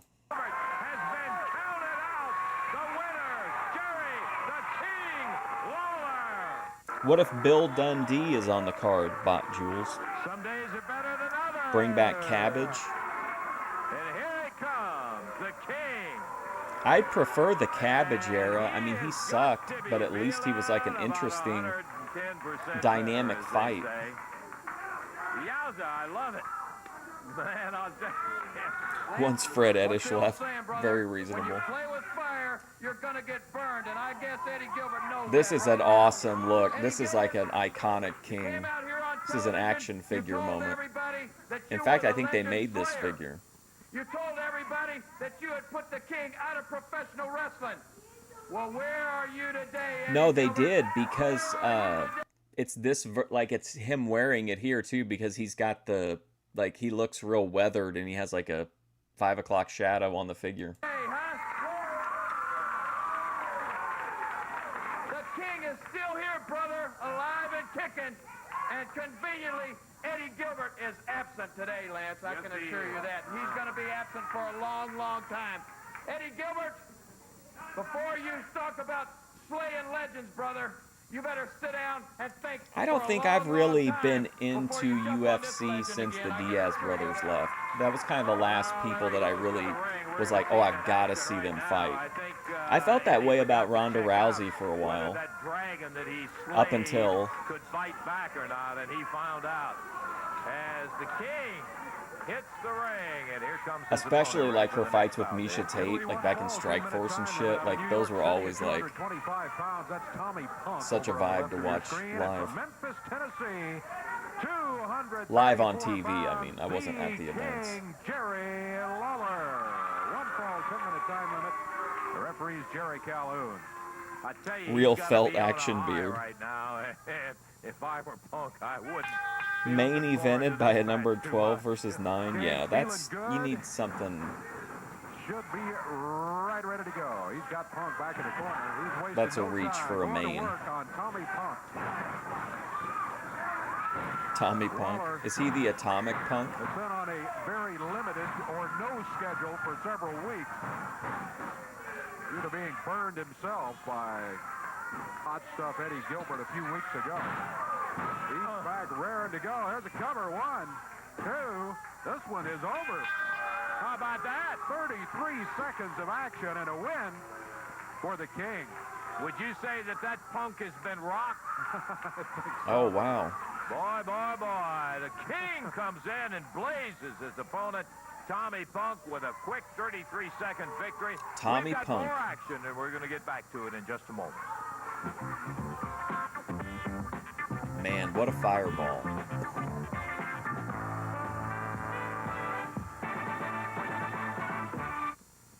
Wednesday night, Evansville Coliseum. The big action comes in under the banner of the Renegade Rampage Tournament. What do you guys think about that? I really like when guys have like tiered finishers. Like Lawler against the Jobber doesn't need to do the pile driver, so he can use like his tier 2 finisher. I think that kind of stuff is cool, and it makes the matches a little more like unpredictable. Vader was the same way in a sense that he had like the Vader bomb, which finished like 95% of guys. But if that didn't work, then he'd do like the Vader salt. But I really like the tiered finishers. I think that's kind of cool. Believe it. We've got a total of 4 Renegade Rampage matches plus a couple of others, and some of the Renegade matches are very special. There's a U.S. Junior Heavyweight title match where Ken Wayne wow, defends Finn against his Samoa new Joe. title That's a pretty good against the Cuban matchup. Assassin #2. Also, there's a CWA Heavyweight Championship. When I used to go to all the indie shows, Joe was on a lot of them, and I really like him as a wrestler, and I like him even as a character. But for some reason, I just don't. I like to boo him and like heckle him and stuff. Match where Ron Bruce will be going against Big Max Payne, and we're talking about a cowboy boot match. Eddie Marlin, Tommy Gilbert wearing cowboy boots in, and brother, it is legal to pull them off and bang. Like, would that have extended Hogan's career, or made him, or even if it wouldn't have extended his career, could that have made him more comfortable physically later on in life if he had used the Axe Bomber on anybody that wasn't like a WrestleMania level opponent? What if the leg drop was like, Hogan was so rare anyway to get to see him, but then imagine if the only time he did the leg drop was at like WrestleMania or SummerSlam, like one of the big 4. Bang the other guy around with him. Extra added match. That's Doug Gilbert and Gary Young going against Jeff Jarrett, Billy Travis. Those are just some of the action bouts that'll be coming up. Renegade. And then there's exactly. Like they'll announce a John Jones fight, and then you know it's not going to happen, but you have to go through the motion. Same with McGregor. It just feels like they're just trying to like rug pull. Rampage night on Wednesday night, and for the first 500 folks that get there, how about these beautiful Renegade caps are going to be given away Wednesday night? Make your plans right now to be there. Head splitting. Below the belt. That's what I heard too, Daninsky. So like imagine if 95% of his matches ended with the Axe Bomber, which it was Hogan. Like the leg drop was great, don't get me wrong, but like he could have gotten the Axe Bomber over to finish like everyone except for like your Big Boss Mans or Bundys or Andres. But like I wonder how much of an impact that would have made if he wasn't out doing it like, every night. A 60-minute human demolition derby exploding with drop kicks, ring post collisions, high-flying body slams, and audience-shattering brawling. Madmen, maniacs, and lunatics. Your ringside ticket to all the below-the-belt. I wonder if we can find this. Feel the thunder. A must for your video collection. To order your Cherry Madman Hill, New Maniac Jersey. Lunatic- It's always fucking Cherry Hill. I was watching Harold and Kumar last night, and they have to go to Cherry Hill to get to the White Castle. Video call 1-800-441-2800 and have your credit card ready. That's 1-800-441-2800. To order by mail, send $29.95 plus $5 shipping and handling to Madmen Video, P.O. Box 3020, Cherry Hill, New Jersey, 08034. So I'm curious who they'll have. I wonder who they'll have in the main event of the White House fight. sorry, no CODs. Okay, we're going to be I don't back really up have the any ring with interest in Doug seeing Gilbert John in Jones action fight to anymore, defend. just because But before we get to I'll that, watch I it wanna if it call happens out for here free after the fact, but like Eddie I wouldn't believe it Lawler. was going to happen Now, it's been a until I while actually saw since it. We've been able to say that, and I am delighted to see it, Eddie. How you doing, buddy? Yep. Yeah. You know, I told you a few weeks ago I was too old to wrestle. I'd get in there and fight. And I think I finally proved to Tommy Gilbert the old man had a little fight left in him. Now, as long as it's a Gilbert in this area, I just don't feel like that I can do the matchmaking like it should be done. So I'm going to leave that up to Randy Hales. But I'll still be involved in the promotion. I'll be at the towns, and all my duties that I have to do, I'll try to perform them, the best I can. Now, Eddie Gilbert seemed like Jerry Lawler pretty well took care of him. He's out of it. And I proved to Tommy Gilbert that I had a little fight in him. and Dougie Gilbert's still around. So, you know, I just can't do it right. I got in the ring, and it was hard. Yeah, but they can't. If they put him in the main event, he'll just get annihilated. Unless they put him in against a tomato can. And honestly, if they did a main event and they rig it so that somebody that like Trump wants to win, give him like an easy match, like I think people will shit all over that. They need to bring out the biggest possible fight they can find. The whole cause that my brother got burned. You protect Jerry Lawler. You always have protected Jerry Lawler. And I demand that he is fired or suspended. But yeah, Colby Covington would lose for sure. Great build-up, I'm sure. I mean, it'd be a great promo war, but, I mean, the fight would be Doug Gilbert, you can come out here and say what you want to, but you're not in much. no position to demand anything, young man. Who watched Jerry Lawler when he was in pain and agony? How far off is that fight, Cody Turbo? Who watched, wait till I say something. Who watched Randy Hill when he was burned? I watched him. Yeah, you watched him, but how many people was Jerry Lawler burned? You protect him. This promotion has protected him. Yes, sir. You're protecting him. You have always protected him. The people who threw fire in everyone's face are now very upset about having fire thrown in their face. I will not stand for this, and we will not have it.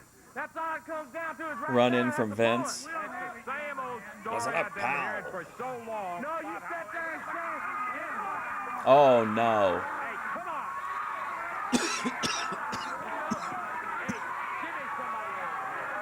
I like Tommy Gilbert. He just seems like he's like just an angry drunk guy.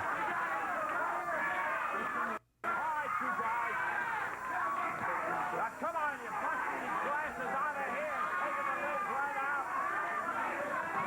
Come on, Tommy. An oven mitt on. Oh, Doug. All right, now, Tommy, come on. Hey, put the You don't like Colby Covington on the mic? I don't think he comes off as authentic, but I think he comes off as like entertaining. You give me somebody out here. I just don't know who else. I don't know who they can get for the main that would be that big of a deal.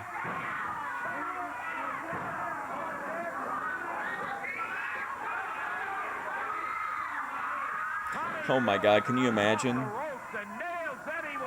guy named Islam fighting at the White House on the 250th anniversary.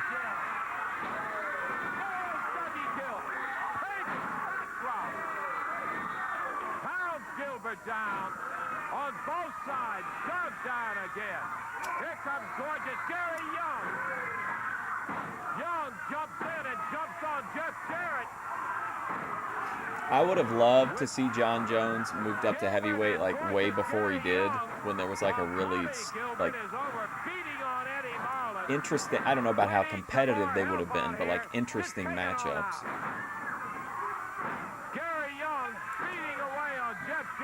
Oh my God, look at Eddie Marlin. Where's Pont Flair? He's always talking about Eddie Marlin bleeding. I read that. I read that they offered him like some ridiculous amount of money.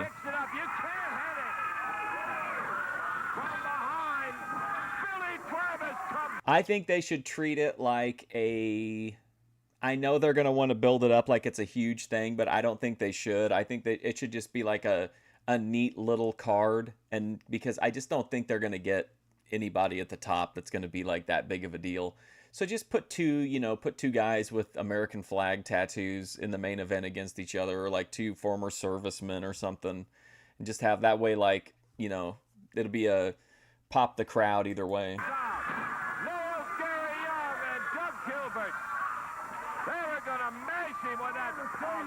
No, you shut your mouth. All right, you listen to me. Colby Covington against Sean Strickland. That will never be over, Lance. Yeah, well, I don't care what you say or anybody else. You're going to get your... What are you doing involved in it? What are you doing involved? Let's take a break now while we get Man, they messed him up, dude. Billy Travis, what a hanger-on.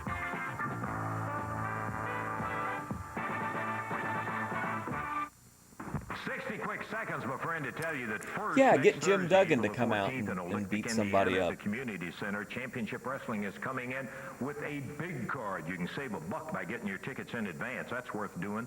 Friday, April the 15th, Greenville, Kentucky, at the new. Would anybody believe it, though? Like, would anybody actually think, you know what I mean, that it was actually going to happen? Oh, my God. Muhlenberg Central High School. The action there is going to be hot and heavy. That's next Friday in Greenville, Kentucky. Okay, Wednesday night. Let me quickly run over the bouts that are going to take place. Renegade Rampage night with the first 500 folks to get Renegade hats. Boy, they are dandies, too. Tom Brandy against Brickhouse Brown in an explosive you get a free match. hat US at the Junior show. title with Ken Wayne defending against Cuban Assassin number 2. Don Bruce against the Assassin number 1. Max Payne defends the CWA title against Ron Bruce.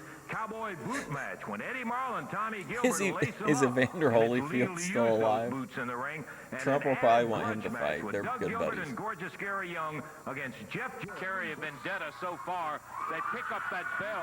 It'd have killed him if that bell came down there. Yeah, they're going to definitely want to have an all-American guy beat a foreigner. But the thing is, this isn't pro wrestling. Like, it's like MMA. And you can't just, like I said, unless you have like you make your semi-main event like your real main event, and then have like, you know, some like squash match as your actual main. The kind of mentality you're dealing with. They picked up that bell and we're going to slam that thing down on you. If Billy hadn't have come running in there, I just don't believe. What about anybody- Patty? Is he going to fight on it? Exactly, Lance. You're talking about here mentality. Them guys don't have mentality. Doug Gilbert, you know, Eddie came out here and he said that he was going back to being promoter and that this thing was going to be over with. Well, Doug Gilbert and Gary Young, Tommy Gilbert, this thing is far from over. Billy Travis has stood by It'll me for never 2 be years, and over. brother, he ain't stopping today. Hey, we got a match against somebody else this week. Big bad We got a Jerry match Lawler. against somebody Anybody else. out here to change that card, because I want the match myself. The and Iron Billy Sheik, Travis absolutely. Against Doug Gilbert and Gary Young. Eddie Marlin, I guarantee, can take care of Tommy Gilbert, but myself and Travis are going to take care of Doug Gilbert and Gary Young. Well, we'll have to see Randy Hales, but I'm sure he'll agree. Maybe to we'll it. get the Chuck Liddell, Vanderlei Silva rematch everybody's been wanting. Well, let me tell you something, guys. We're going to take care of you. We get that match changed. Eddie Marlin's going to take you. Here, Eddie, okay? Oh boy, here look at Eddie Marlin coming back out. Here's a Mattel website exclusive, bloody version of Eddie Marlin. You can't quit when you're laying flat on your back in a pool of blood, and the guy that does this to you walks off laughing. Well, let me tell you something, Tommy Gilbert. You walked off today laughing, but young man, I will get my chance to walk off and look down at you and laugh. Now, you've done this twice. Twice he's busted my head open with a cowboy boot. And young man, it hurts, and it hurts bad. And I want you to know Nikolai how it feels for a cowboy doing boot that to fake land upside Russian that head anthem. of yours. I remember a few years ago, it was a little sneaky manager. I like Tommy Gilbert, sneaky, coming up behind you. He was handy with the cowboy boot, and he was run out of town with Just the long cowboy enough for boot Jim match. Duggan to come So, down and Tommy interrupt Gilbert, it. Put on your cowboy boots. I got a pair of cowboy boots. Yeah, Eddie I'll put 'em Marlin on, took a and beating, we'll man. Put a cowboy boot match on that, Tommy. And then You're if you telling can me bust people, my head collectors open, wouldn't it'll be line up legal. to get But a it'll also be legal Mattel for me to bust Vault that big Edition head of yours open, young man. blood-soaked Eddie Marlin? Come on. I don't care. The main thing I need to take care of is Heroes Tommy of Wrestling will Gilbert. have the greatest figure line of all time, but we're going to completely rip off Mattel so that the figures can exist together. The ring, we've got a match coming up here right now. I'm too old to start over on a figure collection. Coming in right now, a couple of young guys out of Arkansas, Doug Dancing and Alan Reynolds, will be stepping up onto the ring apron. They weigh in at a total weight of 450 pounds. Got their work cut out for them today. Big tag team coming in here right now at a total weight of 550 pounds. Out of parts unknown, wrestling under a mask. Well, this is weird. It looks like all jobbers. Are they going to push the mighty Earlier Yankees? in the program, these guys' reputation has been made all over the country. And here they are today to battle Doug Dancing and Alan Reynolds. Jerry Calhoun will be the referee in the match. We got a couple of specimens they're going against today. They're young fellas. They're not near the size the Yankees are. But I think you're going to see some very interesting wrestling. Alan Savvy Reynolds guy starts figure out. with removable headset Didn't for get his very dancing. far. Mighty Yankee number 1. Well, this guy is huge. Removable headphones. He takes Reynolds over to the rope, using the top rope to choke him, and then flips him right back into the middle of the ring. What year is it now, or in the TV show? On the TV show, it's 1988. Body slam by the Yankee.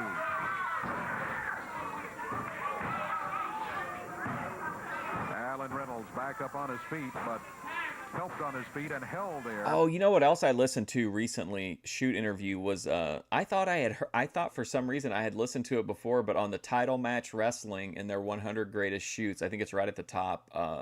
Bobby Heenan, it's amazing. What a great shoot interview. By the Mighty Yankee, they make a tag and they double team. Alan Reynolds hits the mat. It's all good under the hood supercard, yes. Reynolds right from the first tie-up.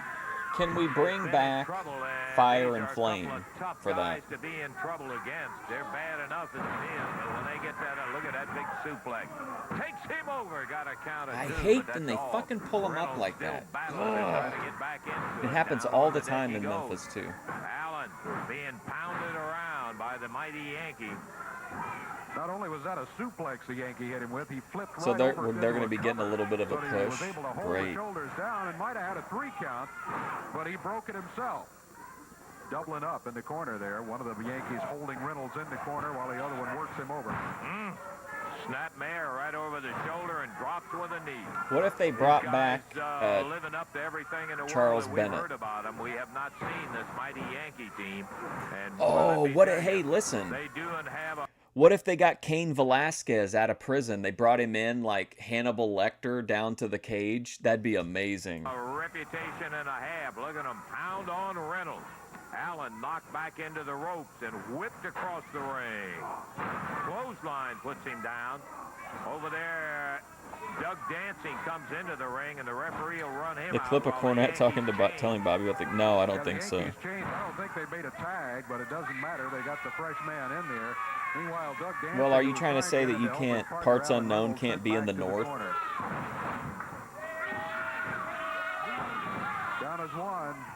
He picked him up at just before the 2 count, Phil. said he wasn't ready for the pin, and boy, they have done. Speaking of mask guys, do you remember Daninsky, or everybody, I guess, whenever Bill Watts was explaining to the audience on Mid-South how guys with masks got paid, and he said that, like, he basically would take, like, envelopes of cash to, like, whatever drop that, like, would, like, drop-offs, anonymous drop-offs. Did he get it? Yeah, he got the tag. Here's Doug He's just, like, leaving it on a park bench at, like, He's 4:30 the p.m. shortest of the guys in the ring, but this son of a gun is built. Takes a shot from the foot, squares off with a mighty Yankee. Caught in the side headlock. Whips the Yankee into the ropes. And as the Yankee held up and then banged him with that right hand. He held onto the ropes to stop the momentum and then pounded him with the right hand. What a good move, too. I'm a retired Twitch Twitch with streamer. a hammerlock and leg scissor dancing. Pitched him down on his face. Tag, and here's the other Yankee taking over. Little snap suplex, and Doug Dancing Suplex. is undergoing the same kind of fate that Alan Reynolds did. Big team, big reputation, and right at the moment, they're living up to it.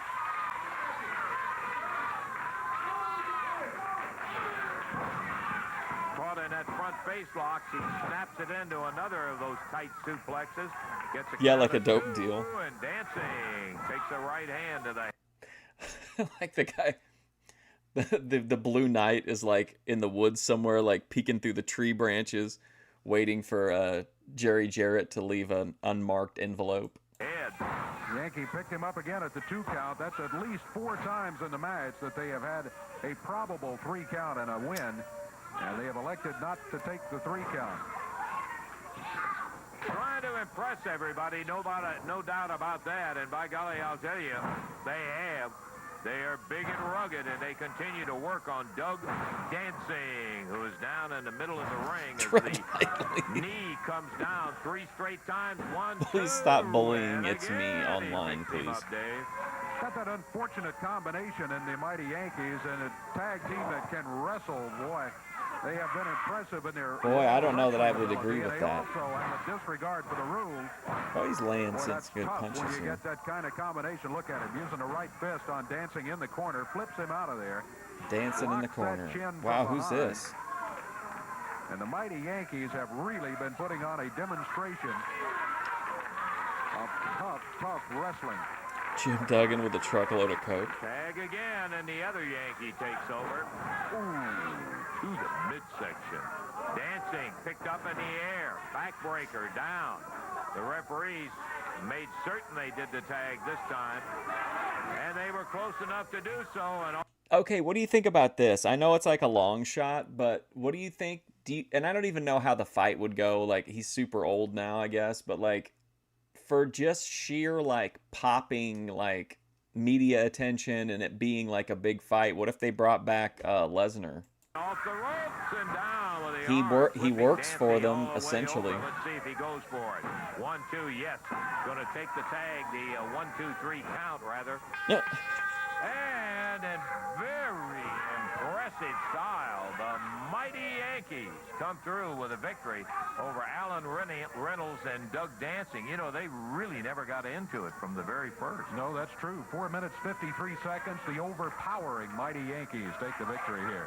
They got the win by double teaming on Dancing after the backbreaker. He held him out. The big arm slammed him off, in and man, oh Evansville. man, what a victory for the mighty Yankees. Back in just a moment. Retired male dancer. Lesnar against Derek Lewis.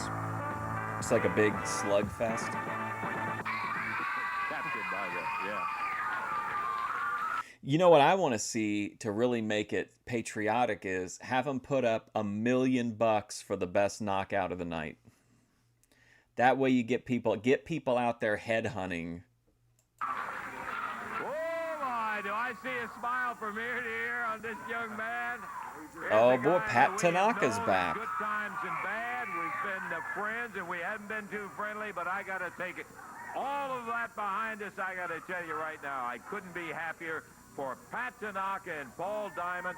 And if you will forgive me the saying so, you'll upset the Midnight Rockers and have got the World Tag Oh Belt wow, back. former drug I was addict real Paul pleased with Diamond that. Me finally and got Paul, the AWA we've been gold. working out hard, and they were pretty overrated, you know, so me and Paul went in there and we fought pretty hard and we beat them and we upset them.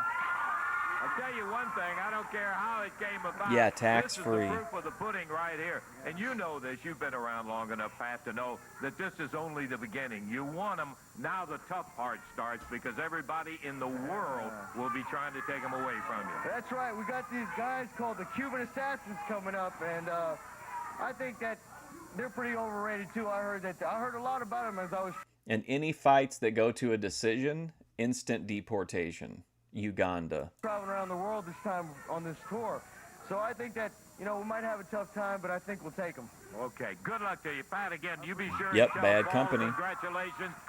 They Pat were Tanaka, heels in Paul Memphis, Diamond, but I the guess new from what it looks like they're World Tag faces in Champions. AWA. And I got to tell you, At least they're at this time. scrapping fair to say the least. Let's go to the ring. We're ready for the next match, David. Coming up to the ring right now, Freezer Thompson. team of William the Freezer Thompson. The Freezer and Huge Raper William the up Freezer against the Thompson Cuban and his partner, Ken Assassins. Raper. And coming in here, whoa, now. Mean-looking bunch, the Cuban Assassins. Thompson's out of Arkansas, Ken Raper out of Memphis. Together they weigh 515 Raper out of Memphis. pounds. The Cuban Assassins out of Havana, Cuba, at a total weight of 466. One fall, 10-minute time limit match. Jerry Calhoun, the referee. Yeah, I remember the Cuban Assassins. Yeah. What a rugged son of a guns they are. Bell time, and we're off and running. These guys. We don't will want jump any you decision fights. 6 ways for Sunday, and they start right off with Ken Raper. I mean, that would have to be Raper worked missed out the with her drop kick. Boy, had a nice deep representation. ball and went for the drop kick and missed. Snapped in the air. I saw Sam Hyde made a very interesting The Assassins, another quote team tweet like the of mighty Kamala Yankees, have Harris quite a reputation yesterday or around the day world. before. Oh, look at this guy. Raper ran Oh right my into God, the bring arm. back Ken Raper. Ooh.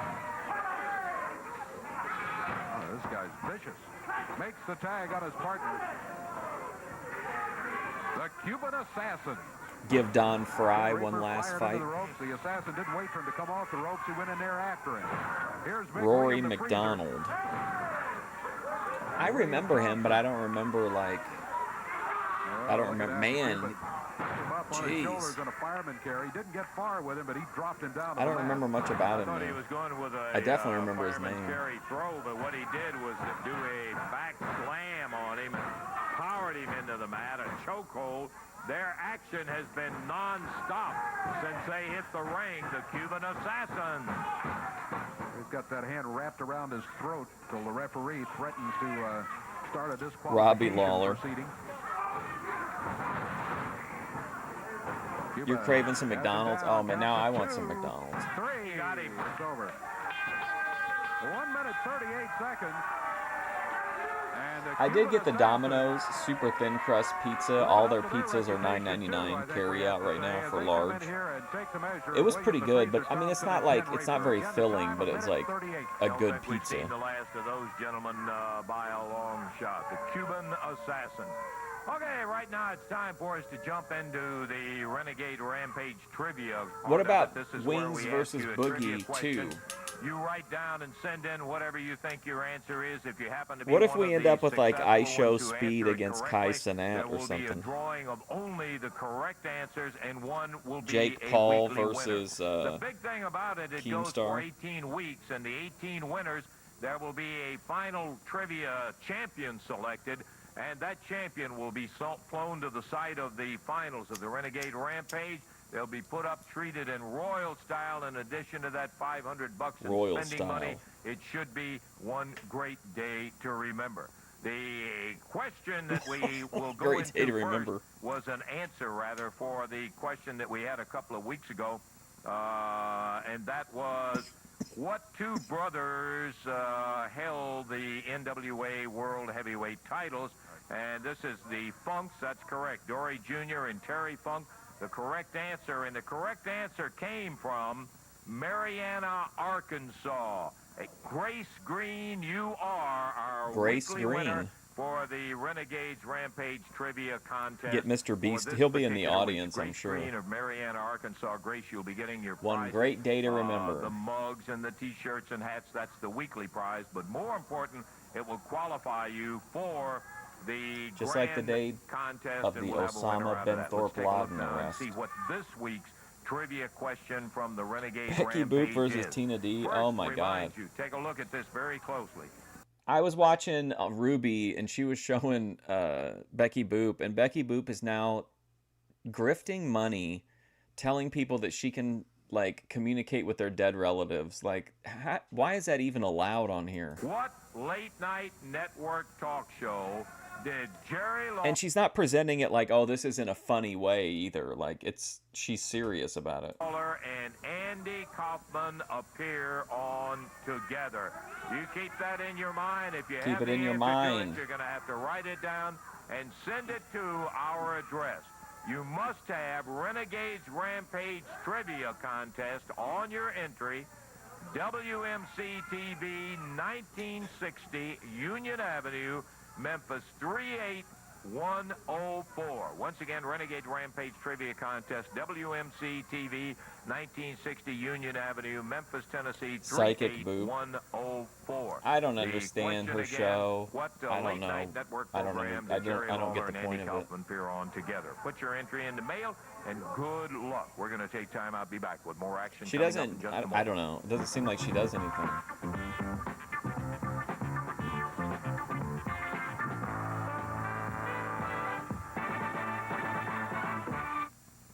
Wednesday night, Evansville Coliseum. The big action comes in under the banner of the Renegade Rampage Rampage tournament is back on. You better believe it. We've got a total of 4 Renegade Rampage matches plus a couple of others, and some of the Renegade matches are very special. There's a U.S. Junior Heavyweight title match where Ken Wayne defends his new title against the Cuban Assassin. Oh, the number Nightmare. 2. Ken Wayne Also, has there's the a big title. CWA Heavyweight Championship match where Ron Bruce will be going against Big Max Payne. And we're talking about a cowboy boot match. Eddie Marlin, Tommy Gilbert wearing cowboy boots in, and brother, it is legal to pull them off and bang the other guy around with them. Extra added match. That's Doug Gilbert and Gary Young going against Jeff Jarrett, Billy Travis. Those are just some of the action bouts that will be coming up. Renegade Rampage night on Wednesday night. And for the first 500 folks that get there, how about these beautiful Renegade caps are going to be given away Wednesday night. Make your plans right now to be there. Should be quite a battle here. I think we're going to have some side attention in here because we've got Brickhouse and Gary and Max. And Max and Gary still are hot about the fact that the Bruise Brothers won those tag titles. So I think we may be seeing a little of that. Have you ever seen 3 finer wrestlers in all your life? Is right there. Gorgeous Gary, Max Payne, Brickhouse. I just feel the excitement when I get around people like this. I thought he was looking the other side of the ring there, where it's Ron and Don Bruise and their partner Scott Steiner. Scott out of Detroit, Ron and Don out of Apopka, Florida. Total weight 748 pounds. At 773 on the other side of the ring. Out of Salt Lake City, Utah, it is Max Payne. From Houston, Texas, gorgeous Gary Young. And from Miami, Florida, Brickhouse Brown. The grief grifter. The expiration of time. Here we go, says Jerry Calhoun.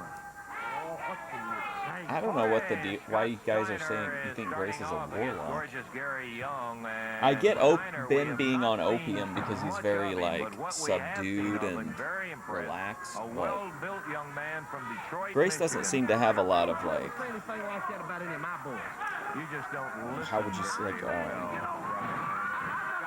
She doesn't seem to have a lot of spell ability. You don't see her casting very many spells. She's more of like an internal warlock. Like she'll like rolls her eyes back like the Undertaker and does that like dead stare. That's how I think she kind of powers herself up. It's moving all of the like all of her power into one central location Interestingly enough, in a time of crisis. 2 guys out of the entire 6 with the least experience. Is this Scott Steiner against gorgeous Gary Young? Championship belts. We're talking about the Bruise Brothers. But boy, have they Grace is gross like a dirty warlock? Are you just saying that because her power got shut off? That's pretty rude timing, Dave's channel. Grace is sitting in the dark with no power or gas. The same spirit of cooperation in Max Young and gorgeous Gary Young. Whoa! Big Max misses the elbow, and up is Steiner and drops an elbow of his own. I guess I need to get over and see about my congregation. It looks like they need a little help. And they'll probably get it from you. Don't forget now, we still got those condominiums at Wrestling USA. The donations are coming in wonderfully. Good timing. And we're going to be able to break ground real soon. I'm glad. Poor Grace. Can you imagine her sitting in the dark? Brother Ernie. In the ring right now is Ron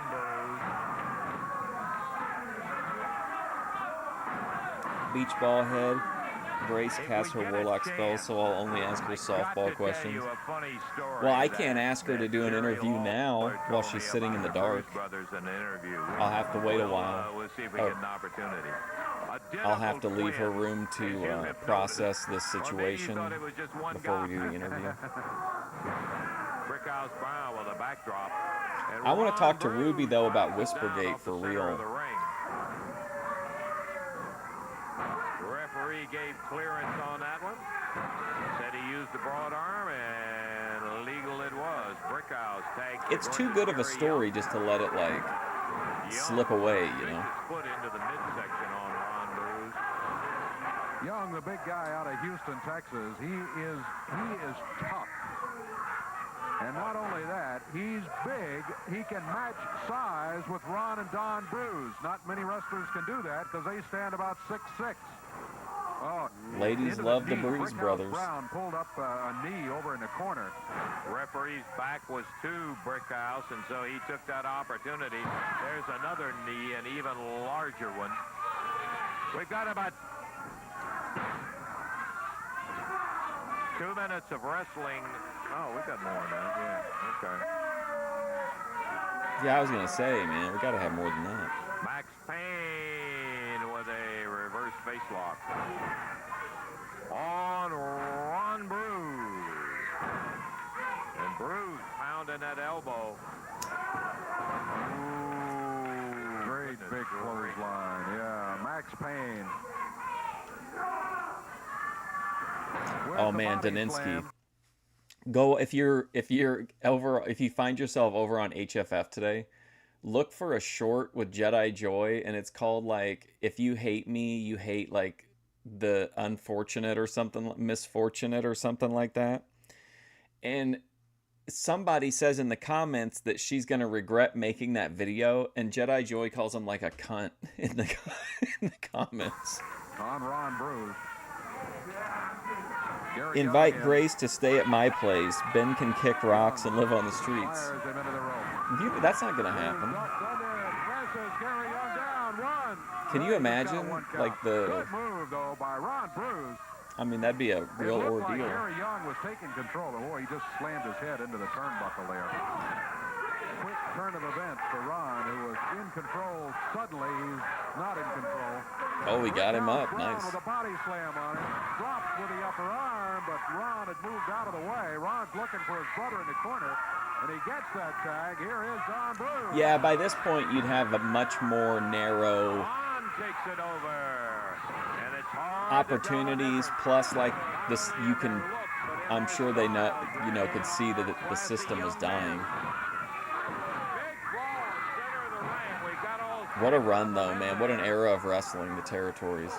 Brickhouse and Scott Steiner and the Bruise Brothers with Payne and Young. I figured that they would end up with some kind of a brawl going. Payne goes in, clothesline, Max goes down to the floor. And we're just about out of time.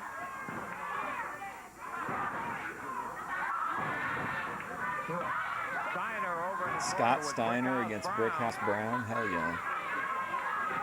We're going to have to call this one to a halt as our time is running out. Boy, what a clusterfuck. In there. We're ringing the bell, and that's it. We got to go. Take a break. We'll be I'd back like to in a do moment. the Whispergate interview. I'd like to talk to all parties involved for like deep dive interviews about the bridge burn between Ruby and Grace. I'd like to talk to Ben, Grace, and Manar about the King's Arc. We have a little segment with Brother Ernest called Those are my Quiet Time. dream Did I choose my interviews words right now. carefully I enough think there? that's a pretty careful choosing there. Yeah, I'm not going to say too much about that. For a unique experience, take a look at Brother Ernest Quiet Time. It's going to be my And Fusion welcome Studios once again. interview Isn't series. it wonderful that we're having Shoot this interview quiet series. time together? But I've got a problem, and I need to tell you about it. You know, it saddens me a great deal to see no contributions coming in. You know, Is this probably one of the DSP? biggest thing that saddens me is the Jerry Lawler, the Jarretts, and the Marlins. Oh, they're not going to be on the great Wrestling USA ship. And I don't want you to be left out. So keep those cards and letters coming in. Just, I look in the mail every day, and it's kind of chintzy, and I know you're not chintzy. Oh, And I know wow. the first of the month coming up, I want you to count Brother Ernest in on Yeah. your budget this month. So I'm going to let you go this time. Once again, I want you to put your hands on the television set and let me feel what you're thinking. Be sure and let me hear from you this week. Be sure and enclose something that you want to help me build Wrestling USA with. In order to keep this show, I must have those donations. It's been So pretty once again, chintzy. I'll part with you, me, and the good book. He's like, listen, everybody Well, said they wanted it me to really play Silk wasn't Song. quiet I'm enough. playing Silk No, Song. Mac, No far one's too noisy. contributing. No no conversation would have been just about right. How about our action today, David? Well, we had an interesting day here today in the ring. We had Tom Brandy out of Chippendales, New York City, going against Keith Eric. Keith Eric, Chippendales, New York City. You can't overlook because, as I think you mentioned during the match, this guy has wrestled the best of them and has come. We're not getting any to, contributions. Some major upsets. Brandy went with him in there. Was not a pushover match by any stretch for Tom Brandy, but he did show that he is in fact a championship. Do you think anybody actually sent the money down to the TV station? To have one. Do you think Lawler pocketed that money? It's not easy. He doesn't quit, man. He just keeps coming back at you. Brandy continuing to look good around the territory. Then, in more ways than one. That's true. Okay.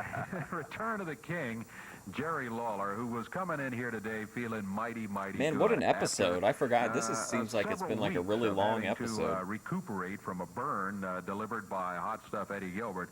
The King able to get even. He was back in here today triumphant after getting even with him, and stepped in there against Tommy Punk in a match in which it was just all Jerry Lawler. It didn't last long, only went 33 seconds, and I think part of that was maybe carryover for the way that Lawler had been feeling that thing. He was back and ready to go again. He was high, really ready to go at it, and the son of a gun is looking great, and he proved it in there today, no question about it. Got a good victory in just about a little over a half minute. Then we had all kind of strange things. I'd like to talk to the Heathen, but I need a storyline to. Tommy with a cowboy boot and Doug. I need a good point to close the interview on. The whole thing going on there. Haven't heard the end of that. Maybe like when the Gilbert era is over. Be some paybacks coming on that one. You can almost count on it.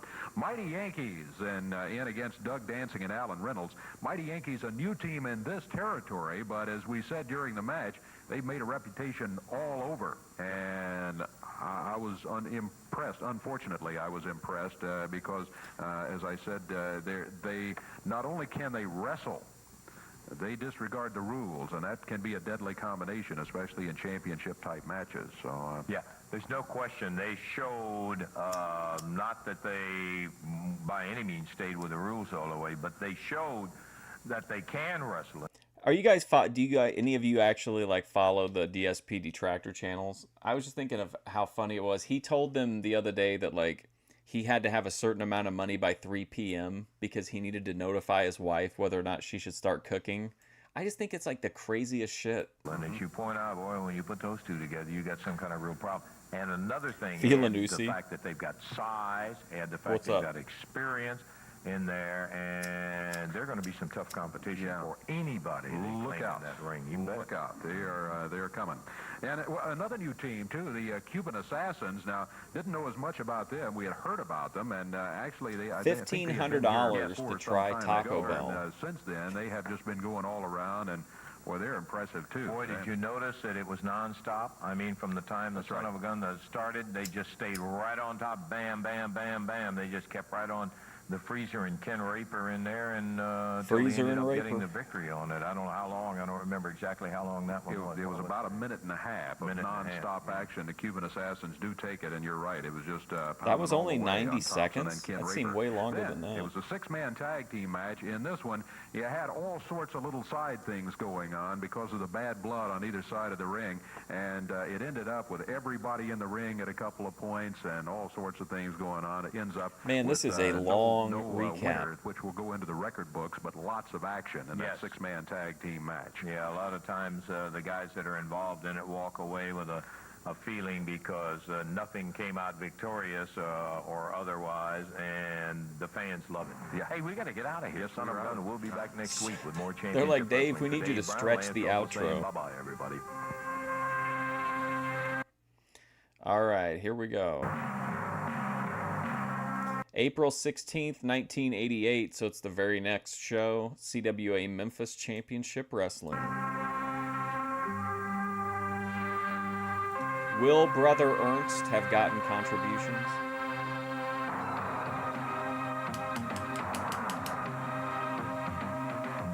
Yeah, I think they ran short. Stop bullying the recap. What a recap it was, too.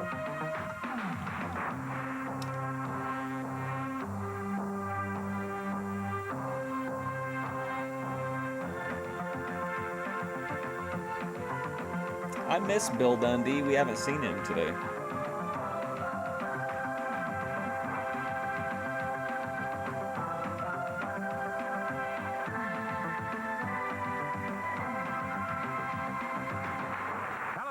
everybody. Lance Oh Russell, my Dave gosh. Brown right along Wow, did they ringside. have We're that ready to go before? with what ought to be a Hello again, everybody. Jeez, Lance what a Russell, huge Dave Brown advertisement. right along ringside, and we're ready to go with what ought to be a great day of action today, David. I tell you what, opening match here today, we're going to have Scott Levy, Scotty the Body, in here going against Jerry the King Lawler. Raven against Lawler, amazing. All right, that's coming up right Oh here. my God, And what a little treasure. bit later on, we'll have the Gilberts, Tommy and Doug, going against Ron and Don Bruce, which should be a terrific tag team match. Later on, you'll see gorgeous Gary Young and Max Payne. You will also see the Nightmare, Ken Wayne. Cuban Assassins will be here. Scott Steiner, Ricky Nelson will be here today. And a Ricky big Nelson. 8-man tag team match, including on one side of the ring, Jeff Jarrett, Billy Travis, Steve Kern, and Mike Graham. Man, oh man. Whoa, Better Mike believe Graham I'm in the telling you, that's house. enough right there to Never win drew a World War dime. III. With Jeff, Billy, Steve, and Mike Graham all in here. We're going to be looking forward to all of that action. We'll be coming back talking to you about an important announcement in just a moment. Man, Mike Graham coming through.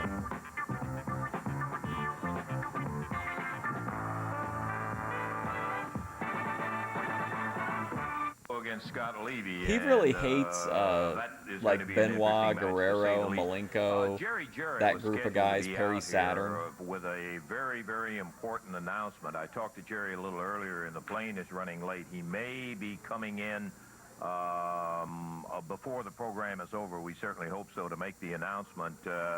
It is of such importance involving the career of Jerry Lawler that I want to let Jerry Jarrett make the announcement. Well, the King will be out here. I don't know whether he'll have anything This wasn't to say too long later or after not. Dundee left the territory and took We'll a lot just of wait people. to That see would if, make Jerry sense. Jarrett gets here before the program is over with. Hope maybe that it gets down and gets here to the studio before the show is I over really with. miss him. Wanna He take was a look right the now at a promos and the videotape. I suits wanna alone. do this kind of a background. I think most of the folks are familiar with the fact of the Jerry Lawler-Eddie Gilbert feud that's been going on. One of the things that finally finished Yeah, it the off in Radicals. terms of He Gilbert's really activity, hates them. that is overt activity inside the ring, was that Lawler really put the burn and the hurt on him.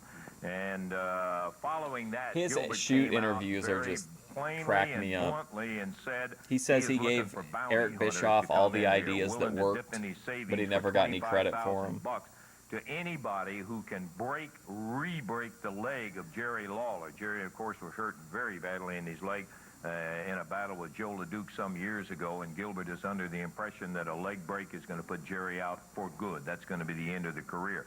The first person that he hired to come in was the world heavyweight champion, Kurt Hennig, to go against Jerry Lawler and go for that leg. Let's take a look at some of the highlights of that action. Pay particular attention to the end of it.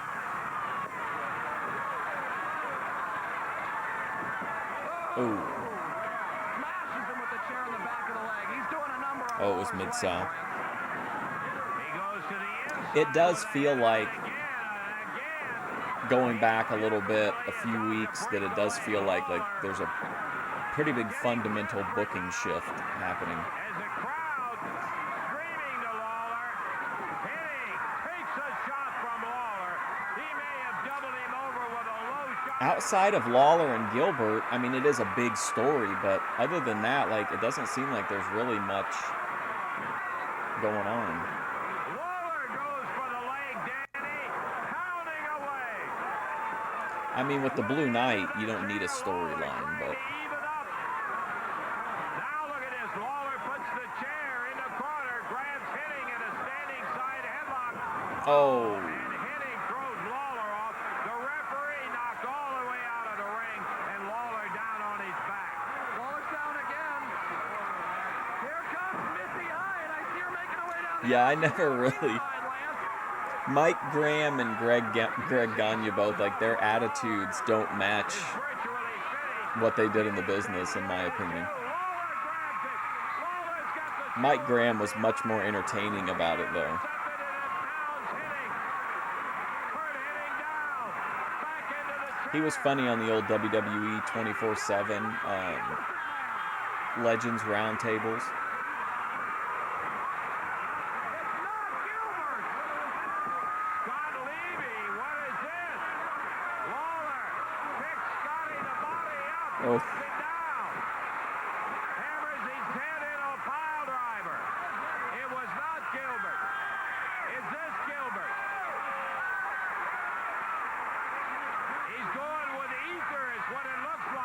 Here comes the ether.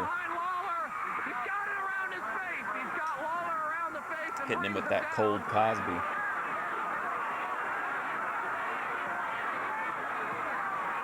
Over trying to get the referee up, while what is assumed to be Eddie Gilbert pulls that chloroform rag right over the nose. Mike Graham would just have you believe that, like, literally every good idea in wrestling was his, like, that he seems to think that, like, he's everywhere he went sold out because of him, and that, like, it was always this huge missed opportunity that he never got, like, a run with Hogan.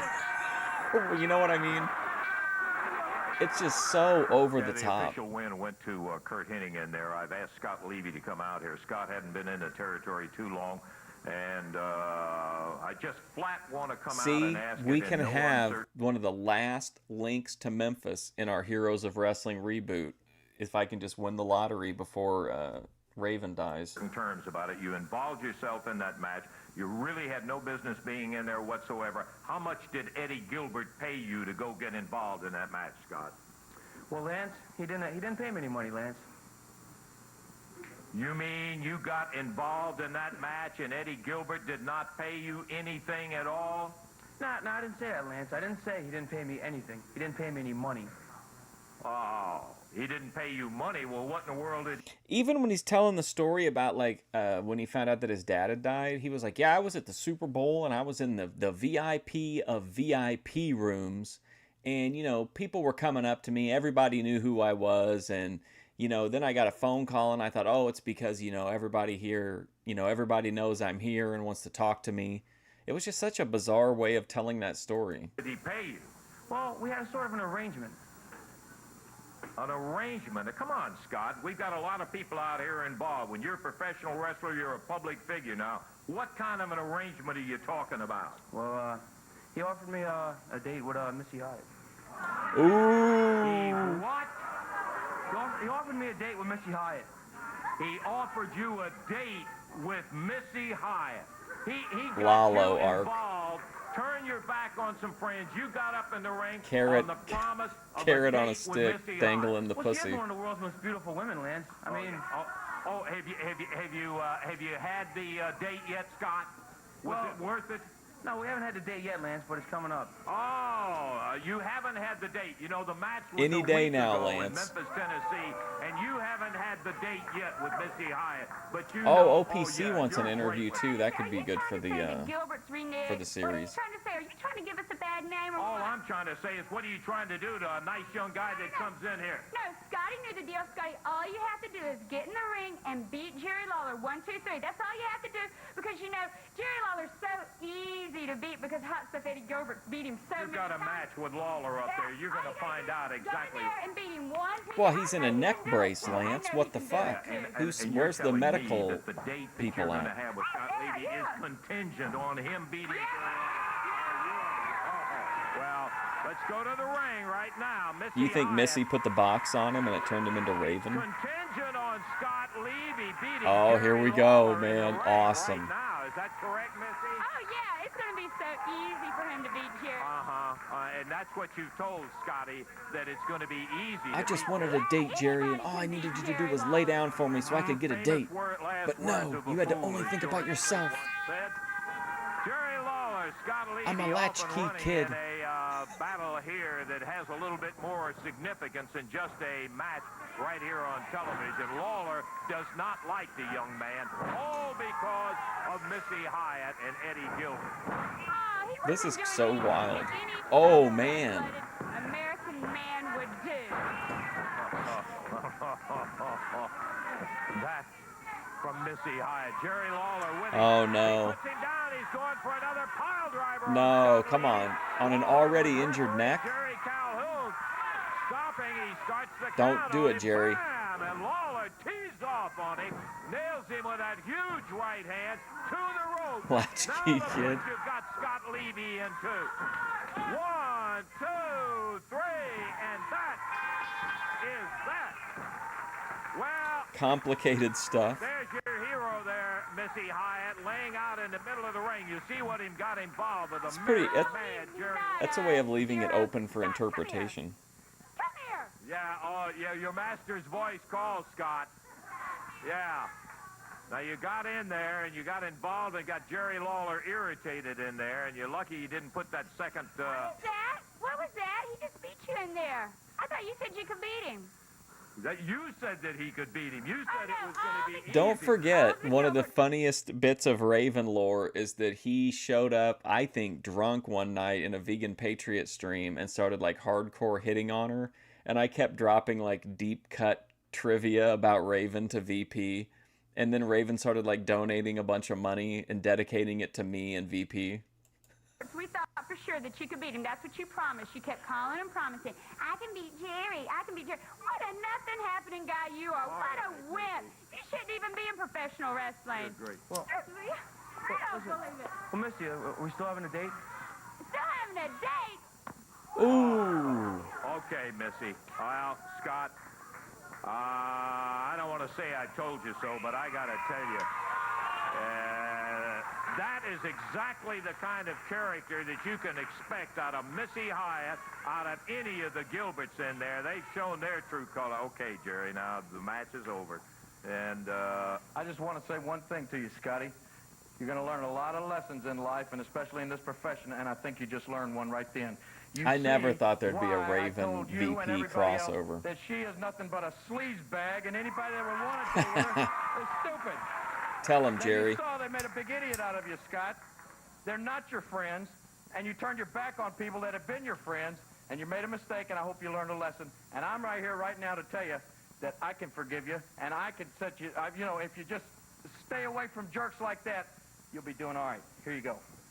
all right. Hey, fair enough. You got a lot of potential, and good luck to you, Scott Levy. Thank you, Jerry, for coming out here. I got to tell you one thing. When Jerry's talking to Scott on the way out there, and the young fella just got taken in by the Gilberts and Missy Hyatt in particular. We right now want to take a look at a videotape that's got Eddie Gilbert involved. Let's take a listen and see what Eddie had to say. A $25,000 bounty.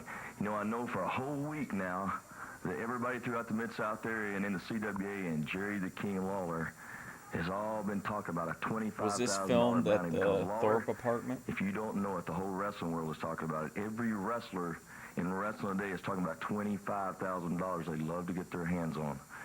But I know most of all that everybody out there is wondering, well, a whole week has went by, hot stuff. A whole week for the $25,000 bounty. Oh, here comes the big reveal. I forgot. Still in wrestling. You haven't put him out like you said 1 week ago. Well, I want all you people to understand, and I want Jerry Lawler to understand. Oh my God, my anxiety's like through the roof right now. But I didn't say when I would get Jerry Lawler. Fan of Mike Rotunda, and sure. I didn't say how. Because Lawler, I want you to listen to these words. I want you to listen to them good. You don't know when you're in the ring wrestling one of my bounty hunters if there's going to be many more. I don't know. It's hard to tell with Raven. He was in really good spirits when he was in VP's chat. He seemed like real, kind of with it. I was dropping some pretty deep lore, and he was picking up on it. So I feel like his mind's still there. I don't know what he's doing otherwise. Lawler seems to be getting a lot of false finishes lately, but hopefully he can hang in there. I need Raven to stay alive until I win the lottery. And what I'm trying to tell I need you him to be the guy to pass the torch to Savvy Guy. Get to you, Lawler. I know you very, very well, just like I've said before. I know your family. I know who your mother is. I know what she looks like. I know every close personal friend you have. I like Varsity Club Rotunda. I like IRS. You better jump out of that ring. You better call home. And you Michael better see Wall how your family's Street. doing. And you better call Mama Lawler. And you better see how she's doing. And you better call some of your close friends and make sure they're all right. Because if I have to go to someone like that to get to you, I will, because nothing hurts worse. Oh my gosh, guys, Getting I to a can't heart of a take this man. suspense. The pain, the agony that way, like I've had to suffer. A lot of you people are saying, are you insane, Eddie Gilbert? How can you be that cruel? Oh my God. Oh, it's very, very simple. Maybe I won't have to pay $25,000. Because, Jerry Lawler, look what you've done to me! Oh, no. And I will have the last laugh.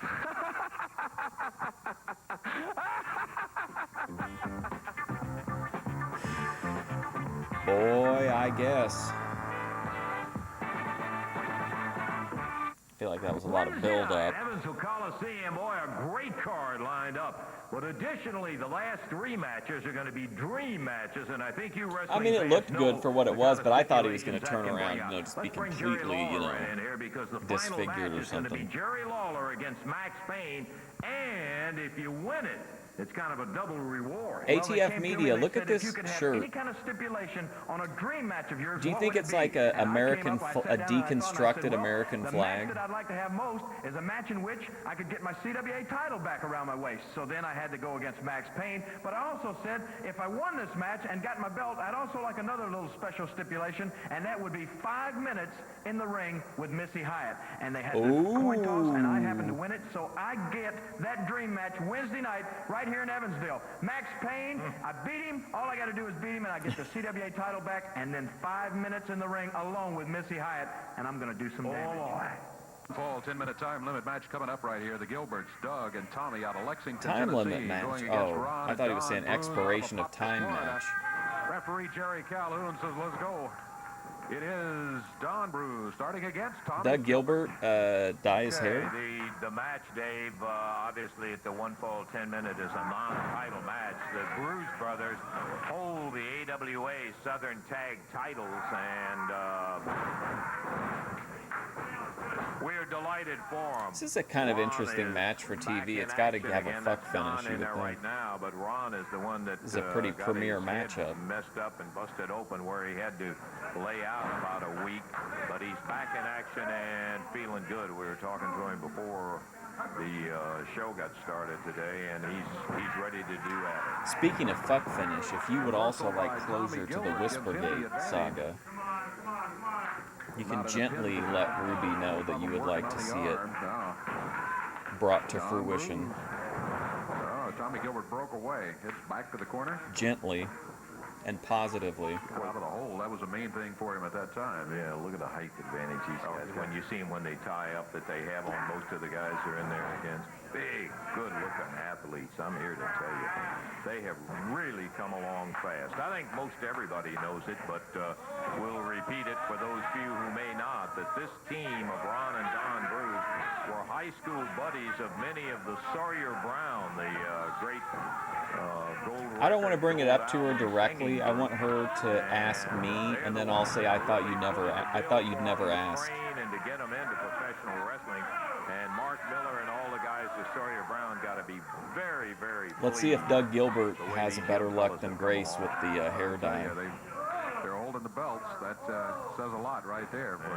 And they won them from a couple of tough guys, too. We got Missy Hyatt out here at ringside. What has she got? She just handed something to Tommy Gilbert. What is that she's got? It looks like. Wonder why he dyed his hair. Big corn dog stick. It may be metal the way she was handling it. I feel like there's a lot of. Tommy Gilbert has it in Whoa, the back of his what's tight. going on We here? can see it. There it is, right there. I feel like there's But a bunch of referee blonde cannot see people it. in the Tommy's company. still on the outside of the ring, and as long as he stays out there, well, I don't know. He may be getting ready to pass it off to Doug. There's a tag. Tommy Gilbert going in. Watch out. Oh. He took it out and jabbed it right smack in the throat of Ron Bruce. And again, he uses it. Referee Jerry Calhoun coming over to tell him to stay off the throat. But the referee does not keeping know a what he was footsicle. on the throat with, Dave. He hasn't seen. Look at it now. any It's like idea so of it, but obvious. it's What's he doing? disqualification if he does. Again, look at Tommy This Gilbert referee is just looking right at him while he's doing it. in the throat. He's got to let himself be more distracted. And now and what? Yeah, he passed it off to Doug Gilbert, didn't he? Yeah, he sure did. Now Doug's got it. Here comes Doug in after the time. Yeah, see, Tommy Gilbert knows how to put a distraction on the ref. Distracting the referee as he's arguing with Jerry Calhoun. Janik look-alike. Gilbert, big elbow, puts Ron down Doug in the middle Gilbert. of the ring. One fall, 10-minute time limit match. The Gilberts, Doug and Tommy,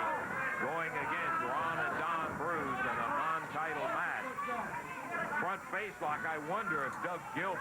Oh my God, we're not too far. Well, I guess we're only in April of '88 right now, but it won't be too long. He had that hold down across the throat, not the chin.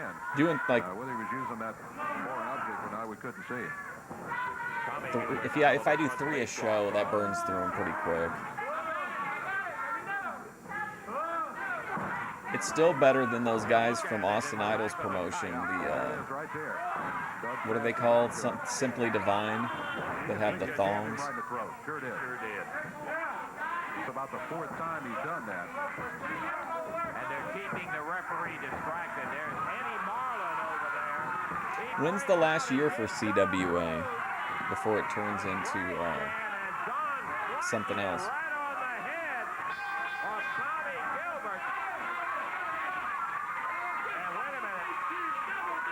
Double disqualification. So what happens is we come out with no winner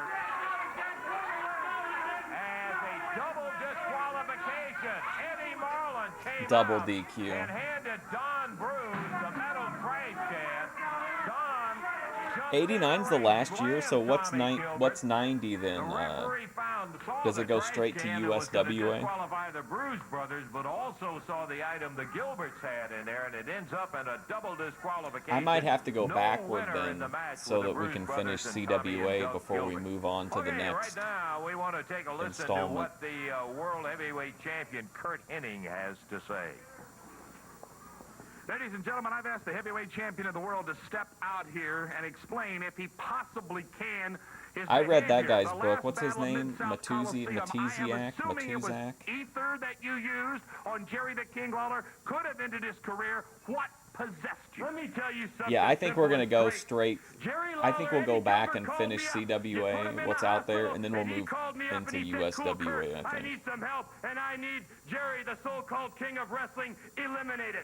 Well, what happened in the Mid-South Coliseum? I'm Jerry assuming there's Lawler? at least Yeah, somewhat you of were a like eliminated. soft You were laying reboot flat point. on your back, and I thought that a king was supposed to be somebody that people followed and looked up to. Well, Jerry Lawler, you didn't look like much of a king when you're on your back in the middle of the ring, motionless.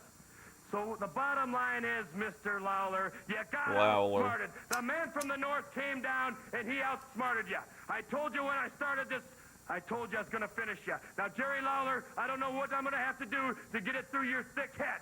But I think now you Change up understand territory. Well, we've exactly added where I'm like at coming least from, one Steve. more day Because as the wrestling dedicated to champion, like as the world kind of champion, weirdo you offshoot gotta carry a territories. lot of pride and a lot of ego. And Mr. Lawler, yesterday was Mr. your Lawler. day, but today is Kurt Hennig's day and Eddie Gilbert's day. And tomorrow it will remain the same, Kurt Hennig and Eddie Gilbert. So Jerry the King Lawler, you're looking at the new boss of professional wrestling, and there's nothing in this world that you can do about it. Oh, yeah, that was Kurt Hennig, the Oh, WWA hey. World Heavyweight Champion, and you can tell the kind of attitude that he's got about it. He was Let's take a playing break. Monopoly We'll be back Go in on his just a moment. phone.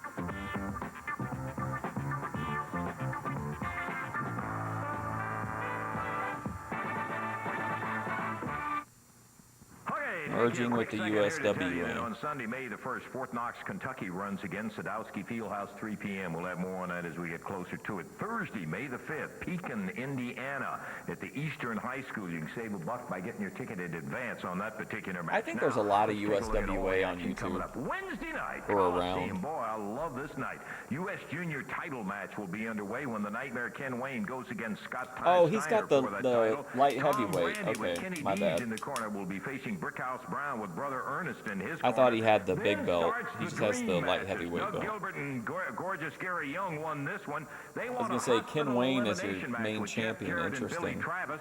Eddie Marlin wanted a stretcher match where you have to be carried So right out at on the a end of the stretcher year in against Tommy '89. Gilbert. And finally, Jerry the King Lawler won the choice on this one. I think we He could go wants a back to, like- CWA heavyweight title match with Max Payne, and if he wins it, I he think gets there's pretty 5 minutes complete with 80 Dated earlier, 85, Jerry Jarrett, owner of Jarrett maybe Promotions, 84, was, and then it starts supposed to be kind here of right at the top dip. of the But I show. did He was see running somebody a was little late. I'm posting glad he made it 81 and before the show 80 was over with pretty Jerry, recently. Because you got a big announcement for him. Yeah, sure do, Lance. But right before I came out here, Randy Hale said to make it real brief. We were tight on the His program. red wagon full of belts? So I'll try to No. make it as brief as possible, but it's so No, we significant. tried OVWs.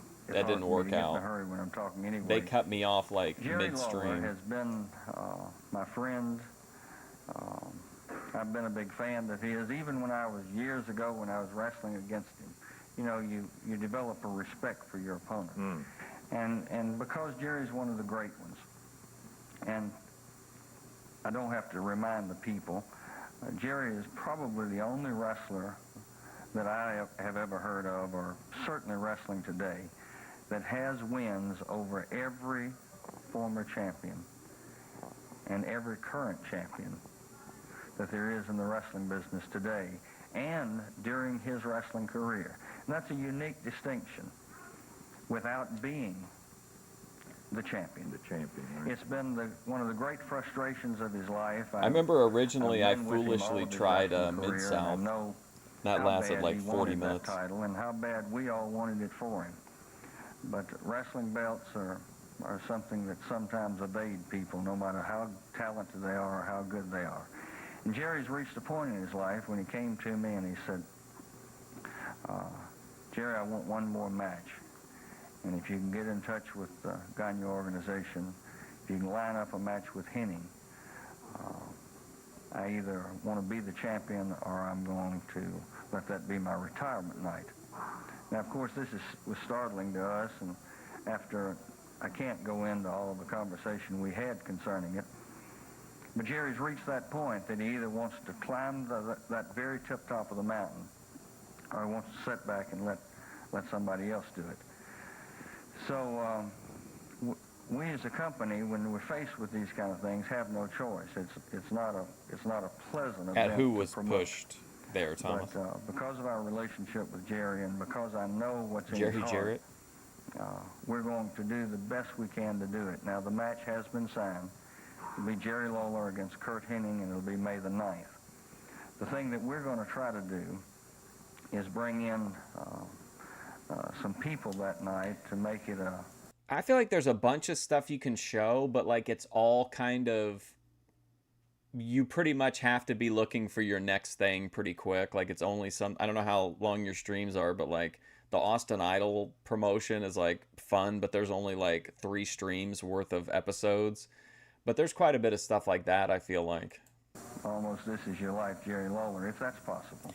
I don't know who all... Well, he was like the... One thing for sure we're going to do... He had like a vested interest. Plus, he was one of the few guys that didn't leave for Vince.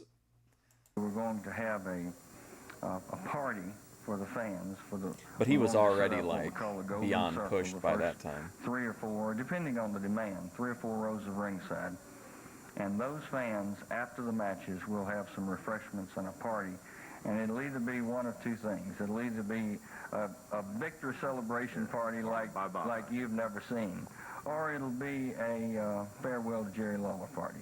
And Lance, Oh, I the know crowd how didn't like that. special Jerry is to you and how much of a part of your life he's been. And I wouldn't make any bets, but let's just hope with everything we've got in it. I feel like I had a lot of after Jerry the Lawler matches, dream May the matches 9th, that I wanted to is a see, celebration and party. I've gotten them here in Memphis Randy just in wants ways me that to I didn't hurry, like I'll be telling you more expect. about Like it the later people on. were It's May the 9th, just so like we just got the starting date out right. like Okay, Jerry, Raven thanks is for being here, down here and bringing us that news, I think. or in like a different gimmick. I know Jerry and I have talked about this on a good many occasions, and it's just one of those things that finally you reach a point in your That life old where Tough you figure, Enough, the song it's Tough now Enough or played never, over it, and I think but it that's had the like point that Lawler's Jerry greatest got to. hits, and like he just Okay, it we had got him more like action beating coming up. everybody. We got a dandy coming up. We've got Max Payne and Like if you didn't keep real, we got if you, Brickhouse, and I we mean got at certain Brother times you Ernest couldn't keep track of other coming out territories here. very easily anyway. Yes, we do. But like you would really be like, holy shit, Brickhouse man, this guy's Brown, beating Brother like Ernest Angel. everybody. Let me tell you something, Lance. Ever since I came back, people been wondering what's my intention. Testify. Well, all I've been waiting to do is stick my nose in somebody's business. Hey, Luna. And let me tell you something right now. I understand some money. Don't forget, guys, tomorrow on Boyd Watch, we're going to have Luna and her king, Lee Cypress, going head-to-head with a karaoke rival. And you guys are going to decide who are the karaoke masters for this edition of Boyd Watch Live. Going on around here. Eddie Gilbert got It's going to be in the hands of the people. He want to get rid of. Well, ain't no need for everybody to come from all over the world, Eddie Gilbert, when the man you need is right here under your nose. Now, everybody knows I can take Jerry Lawler out. I'm the man for the job, and $25,000 can ease my mind. I thought about robbing a bank, but that's a serious crime. Remember in Austin Idol's promotion, they're doing the same thing, where like Cornette's put the bounty out, and now it's a bunch of people just cycling in to try to collect it. Yeah, well, Great testimony there. Oh, just from the tips of your toes. yeah, really, from the tips of my toes, bam. That's what I would like to. Okay, what do you say? Let's go to the ring. Yeah, I'll Maybe shout we'll it get out another on match Boyd coming Watch up here. Hey, we tomorrow, got, Luna Star. Yeah, looking great. Gorgeous Gary Young in here, and Plus some of the, in my opinion, most promising up-and-coming Boyd talent that I hadn't seen before anyway. Plus Bethadone doing laundry, Tony Yeoman on the road, Savvy Guy,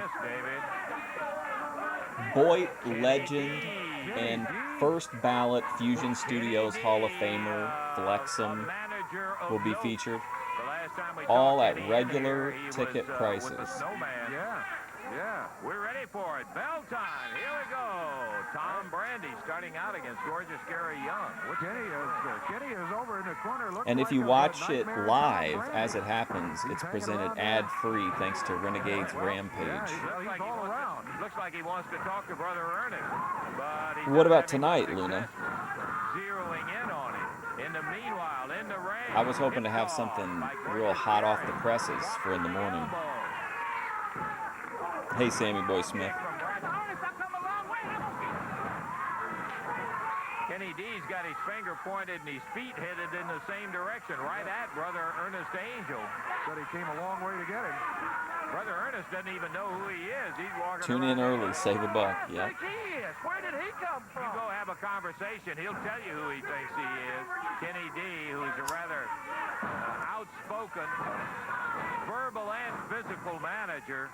I don't know exactly what his relationship with the match, but he said he came a long way in here to get to talk to Brother Ernest, and he's trying to have a little conversation with him. The Nightmare, Ken Wayne. I don't know about Ken Wayne. I don't know why he keeps painting his face. I don't get it. Tom Brandy. So now you're going to a free concert?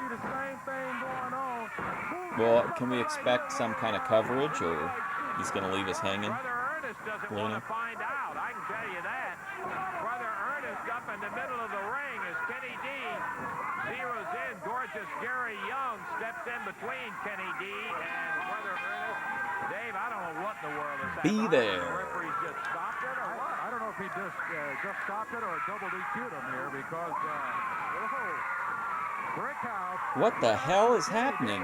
Kenny D ducked out of the way, and he had gorgeous Gary Young. Ken Wayne pops Brickhouse. Ernest is the first one to take off. Kenny D chasing him. No match. No match. Right, stop the match, and there goes Max Payne finally. What time? Okay. They were going out after Kenny D. I was going to say, this couldn't be the last match. Wayne and Tom Brandy as Brandy and Kenny D. I know. What was going on? That was pretty crazy. Who's this plantation owner that walked down with him? Seen you here in a while. All of a sudden, you end up with an intense interest talking to Brother Ernest Angel. Let me tell you something, Lance. I come a long way to help out my man here, Brandy. You know what the D stands for, Lance. Don't worry about it. Brother Ernest, you think you're a Christian leader, boys? I think you are. Let me tell you something, partner. And you too, Tom Brandy, and everybody else in the CWA area.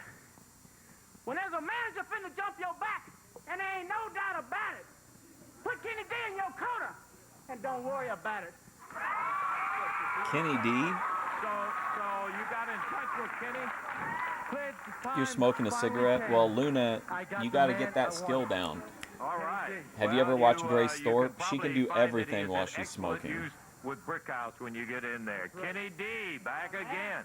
Okay, we're going to take time. I'll be back in a moment. Sponsored by Covington Toyota. They're also sponsoring tomorrow's Boyd Watch Live.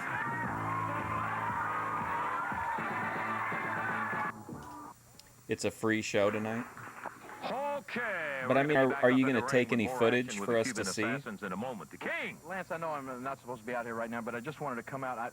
I stood back there and I watched Jerry Jarrett, and he kind of, you know, he was talking like at somebody's funeral or something like that. I want, you know, everything that he said is true. I did talk to him about the situation, and you know my feelings on that. True, I think the fans all around this area know my feelings on that. I said last year that if I didn't win tried to get a championship, thumbnail of it, but by I the end just of couldn't find that one I that would was call clear it quits, enough. basically, and I'm didn't win the world championship, and I'm still hanging in here. And you know, I'm just I'm not trying to hide anything. I'm 38 years old, and it's, you know, it's funny when you hear people in their 30s When she was talking singing about retiring and karaoke, yeah. everything, but, What do you think about her dad, It's just that Ben championship has Blubberlips meant so much, Benthorpe? and it's been a long, frustrating road trying to chase that title.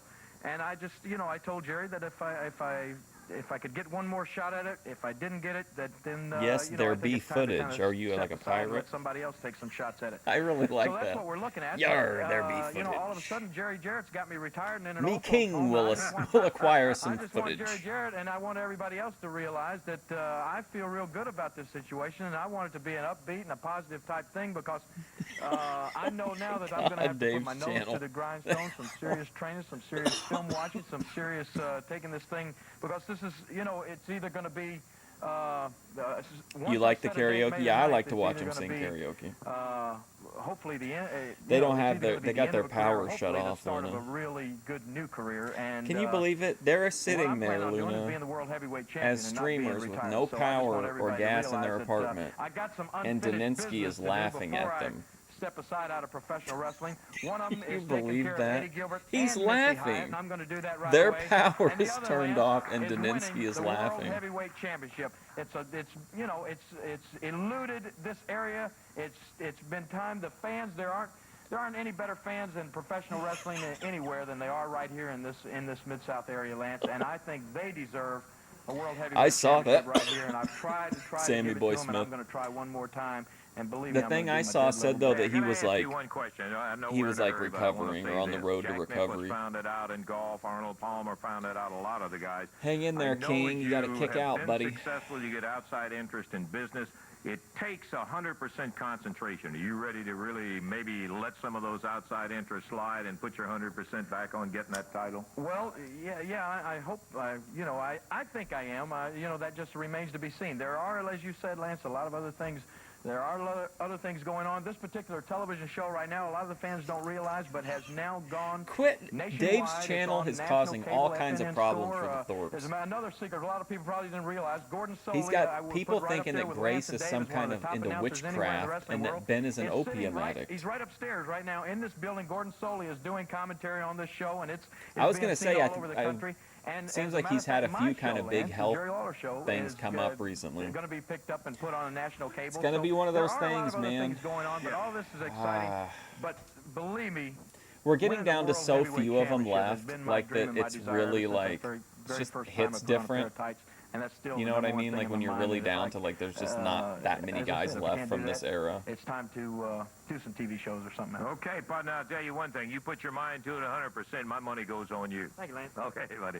All right, we're going to be back up here in the ring again, but I'm glad Jerry came out and made that. Dave's channel has really kicked up a hornet's nest around the Thorpes. One of those condos. This week, hospital elimination. Look at this helmet right here. This is pride. This is pride. Look at that. I'm sending more people to the hospital with that. Lance Ross than anybody else has. You look at Why do they got Gary Young with them? Jeff Jarrett is going. He's going straight down. Billy who?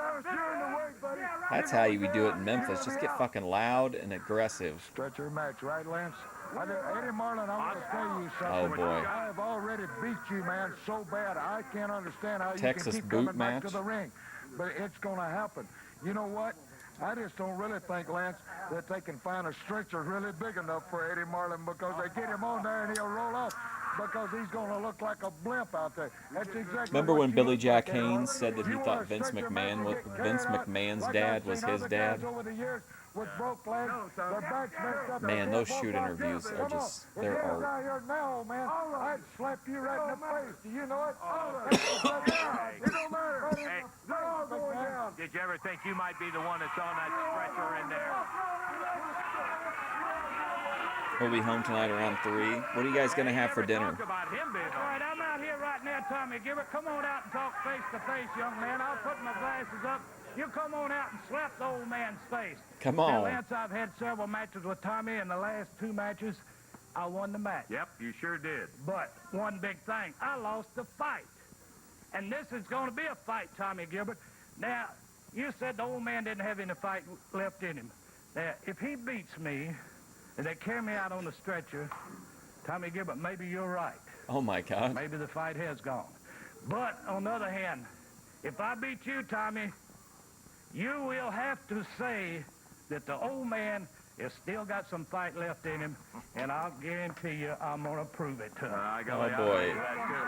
Let me tell you guys, you know that in this hospital elimination, It's if a you death get beat metal in a band. fall, you don't go back to the corner and wait for the next tag. You go back to the dressing room. It's then 2-on-1. Tough kind of a match. Travis Scott and Jelly Roll. Oh, my God, dude. I just... to win any beauty contest. What so the you hell, guys, dude? You're going to get your head busted. Gary Young, you stuck your nose in the wrong business. Ronald McDonald looking punk. That will tell you Well, he does look like Ronald McDonald. That's right, Lance. I think you were saying something about falls. Well, falls don't count. Doug Gilbert, you look like a stinking goof out here with your football helmet. This ain't football. Luna, did you know that you can get any large pizza carry out at Domino's for $9.99? Get your head busted open, and myself and Billy are going to eliminate both you goofs. All right. We have just heard from both sides of it. We're ready to go to the ring right up here now. As the Cuban Assassins, a rugged team that we remember them from a while back, but we haven't seen too much of them. Steiner and Nelson, and Scott Steiner and Ricky Nelson against the Cuban Assassins. This, I think, is our prior time limit match. And so they're still standing in line looking for that title shot. Okay, Dave. All right. The Cuban Assassins from Havana, Cuba, at 466 pounds. Across the way at 470 pounds total weight. From Detroit, Michigan, Scott Steiner. And from Knoxville, Tennessee, Ricky Nelson. This match 1 fall, 10-minute time limit. And it is Scott Steiner starting against one of the Cuban Assassins. These Assassins we've had once before on Championship Wrestling. And they were non-stop action for the entire match. Scott Steiner backs the assassin under the ropes, fires him across the way, leaps over as he comes by, and then ups him down with a drop kick. Oh, yeah, I forgot NASCAR is on Sundays. Very fine looking. Let me ask you this, Luna. When you were doing your live stream, or no, when you were posting your video and you went through everything, you were going to end the video, but then somebody told you from off camera that you had forgot to talk about the shopping trip. Was that King Lee, or was that somebody else? They're in one of the tough ones here today. Steiner had a cover, but we'd like to get to know the crew members as well. Hopped him in the back with a boot. We're very parasocial here. Man, he pushed him out and popped him back in and nailed it on him. Did it again that time with a clothesline. This one will go the distance. Steiner off the Maybe not, though. It might be a real quick match, and they might have another one for the... Or it'll be another long outro.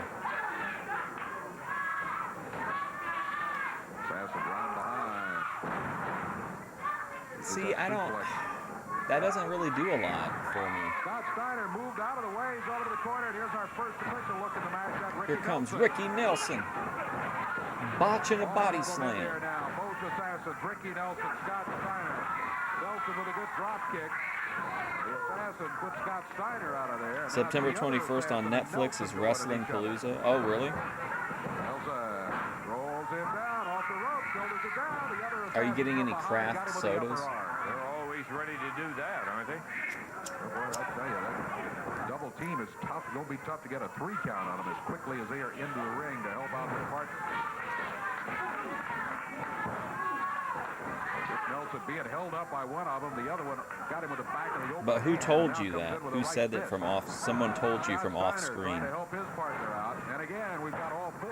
I sent it into the lab to be enhanced, but I'm pretty sure there's a moment of recognition from someone off screen. By Nelson and Steiner. Steiner and Nelson once again with all 4 in there working on him into We have to get more food for the Ricky house. Nelson, as the referee finally gets Scott Steiner out of there, and the legal one is assassin number 1. He's the shorter of the two. He's holding Ricky Nelson. Number 2 jumped on the rope, puts the elbow right down on Ricky Nelson. There's a cover by the Cuban assassin. 2, 3, got him. 2 minutes, 37 Sorry, I had to seconds, sneeze. and the Cuban Assassins know they've been in a battle, but they come out of here with a victory. Cherry Lemon Mountain Dew, is that the We've got more. We'll be back with it in a trolley one?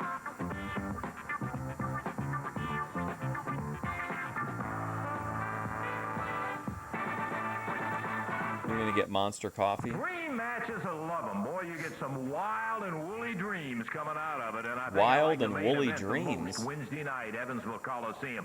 The King won the choice to flip of a coin. He got his dream, and it's going to be against Max Payne. That's right, Lance, with the CWA title at stake and a little more. Yeah. Not only if I win, do I get that CWA belt back around my waist, but I get 5 minutes alone in the ring with Missy Hyatt. And Lance, you know, a lot of people might think that she's a lady, but they got another thing coming. She has already put herself in a man's position too many times up there in that ring when she interfered in my matches, and I'm going to show her what it's like to be in the ring with a man. I would knock all her teeth out, but I hate to improve her looks, Lance. It's I'm gonna not be a brave heck of a like night Grace Wednesday Thorpe night. to I'm gonna sneeze let on Missy Hyatt find camera. out what the fire feels like. Hey, listen, for all us fans, beat Payne so you'll get her in the ring. Oh, boy. Wednesday night, Evansville is going to be a joy place. You got to be out to the Coliseum. You go. Ring full of folks. Yeah, okay, here's our time, match. expiration As they get ready to time get it going, match. let's tell you who's in there. Keith Eric, rough and ready in the You blue love line that on one monster, side, on the your other, Jeff your Jarrett, king loves the Jerry monster Travis, bean. Steve Byrne and Mike Graham. Here we go. Mike Graham starting against Keith Eric. Oh, I forgot, Mike Graham. I don't think I've Never ever drew a seen an eight-man dime. tag team match where you didn't have plenty of action to go around. And usually end up with Mike 8 Graham, plus who the said referee that in the ring. Chris Benoit and Eddie Guerrero, Dean Malenko, none of them should have Steve succeeded Eric because they back were to all the rope. Billy midgets. Travis is in here after a tag. Keith Eric back to the corner. He makes the tag on the Blue Knight. So it'll be Blue Knight against Billy Travis. Expiration of time match. Referee Jerry Calhoun will try to keep this one sorted out. Steve Kern comes in after the tag from Billy. So the team of Travis, Jarrett, Kern, and Mike Graham making quick tags. We've seen all So do of you them think so Graham far like did the because circuit here's while he Jeff was Jarrett. here? On the other side, we've seen Wonder who all he wrestled. With all due respect to Boss Winter's crew that he's got in there today, I would say they're a tap-over match going against Kern, Graham, Travis, and Jarrett. I think that may be being kind to say that. They are in fact over match. Blue Knight. Mike Graham. Oh, Blue Knight's in there. Mike comes out of the wrestling family. He is also a second-generation wrestler. His father, Eddie Graham, World Tag Team Champion. Was Well, I mean, that Steamboat sounds and many good. other titles. Mike was a great You both like the amateur same kind of wrestler. coffee. That's a good sign. And turned professional and has done very, very well. He and Steve hold the Florida tag titles. Billy Travis. Well, the Blue Knight has really had that leg worked on the entire match. Ever since he's been in there, they've been working on the left leg. And, now Have you here ever comes Jeff told Jarrett. King Lee about the chatter Daninsky? Jeff Jarrett drops with the elbow down on the inner part of the thigh of the Blue Knight. Tag on Steve Kern, and boy, they are keeping busy. Steve, great brownies that leg. Look out. Whoa, what? Did Lance Russell like glitch out? They are keeping busy. Steve, great brownies that leg. Look out. What? Pops it down, and the Blue That's Knight really will be strange. hobbling. Out. Busy. Steve, great brownies that leg. Look out. Pops it down, and the Blue Weird. Knight will be hobbling. Kern with a good move on it. Mike Graham takes the tab, and Mike Graham. comes in. Looks like he's trying to roll him into a half crab. Blue Knight versus Mike Graham. This would have sold out any arena, main event, any arena in the country. On either Rough Reddy or Keith Eric. As he fought him off, he split it and went to the outside with a toe hold. Mike Graham shot in the eye. We're about 60 seconds. Hey, Daninsky. Have you ever seen that Bobby Heenan shoot interview where he's talking? They ask him like what he thought about all the luchadors coming into WCW, and he said he thought they were great, but that they should have, instead of bringing in 20 guys, they just should have brought in 2 of them and then had them wear like 10 different masks each, and then he was like convinced no one would be able to tell the difference. Oh, boy, look at this. Man, when that turn grabs a hold of you, it really, you are tagged on. The rest of them trying to You know it's serious when Rough and Ready are out there. You hope your king Blue Knight. Steve Kern with the sleeper gets the victory in the fall for his team. You got to give a great assist to Mike Graham, Jeff Jarrett, and Billy Travis for keeping the opponents off of him, though. And here, welcome back, Blue Knight. Yeah, that was kind of. I thought I was having a psychotic break for a second. After 2 minutes, 53 seconds for the victory. Yowza, they got the win. Yowza. We'll take our check of our clock, and we'll be back in a moment. Plenty more action coming up, folks. And then when we get back, well, that about wraps it up, Dave.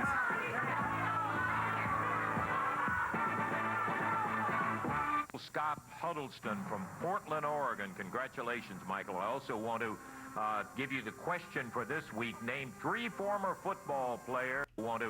Scott Huddleston. Listen to what he says here. What's going on with Lance? Scott Huddleston from Portland, Oregon. Congratulations, Michael. I also want to... What? Scott Huddleston. Congratulations, Michael? Is that a CIA code? Huddleston from Portland. Scott Huddleston from Portland, Oregon. Congratulations, Michael. I also want to give you the question for this week. Name 3 former football players. Is that weird to anybody else? I have to hear it one more time.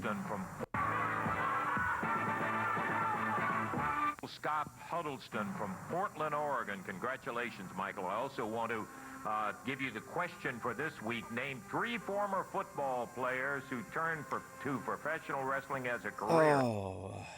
Bronco Nagurski. All right, we don't have time to watch another whole episode, but we can watch an expiration of time match. I saw this. I don't know anything about this match, but I thought it looked like at least mildly interesting. I thought the people involved in it looked kind of interesting. Let's see.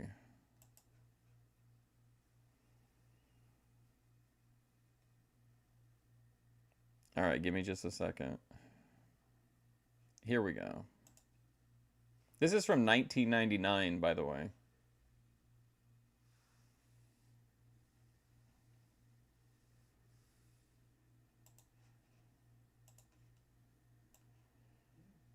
Okay, so ring music has been removed due to copyright. Audio will pick up shortly.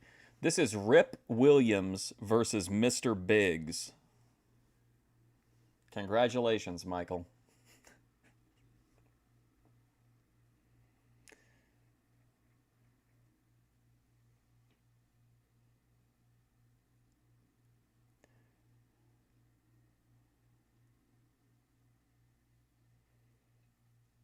I think this is going to be a very interesting matchup.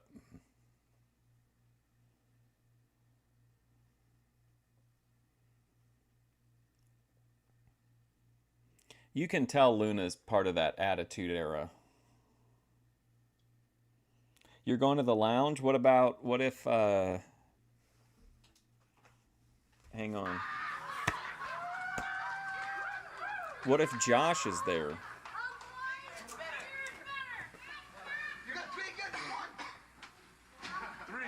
I wonder which one is Mr. Biggs.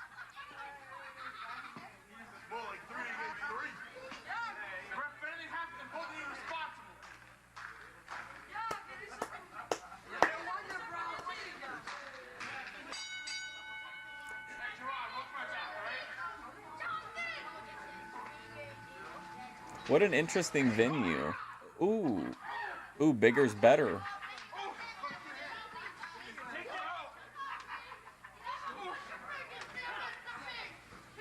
Oh, he's had enough of that. The gigolo Jimmy Del Rey in big trouble in the corner.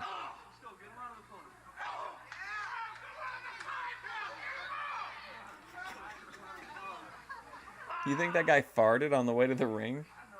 Wow, look at this. Just toying with him.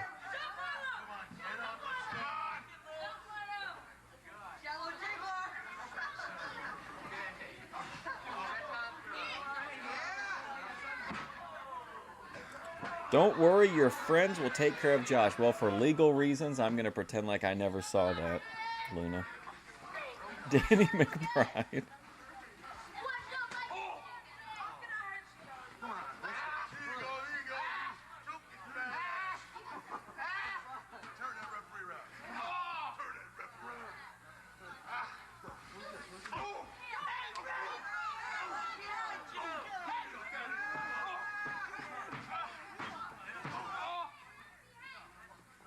Come on, Mr. Biggs.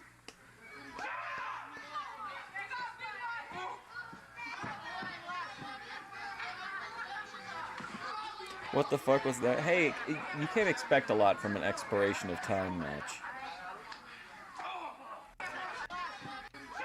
When he fell over, there?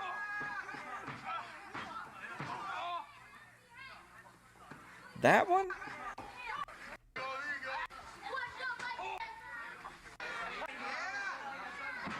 Oh my god. Oh, wow.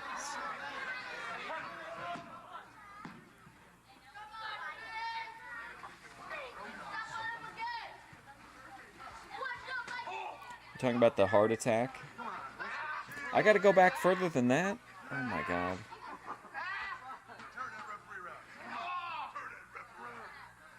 I was gonna say, yeah, it looks like he's clutching his heart.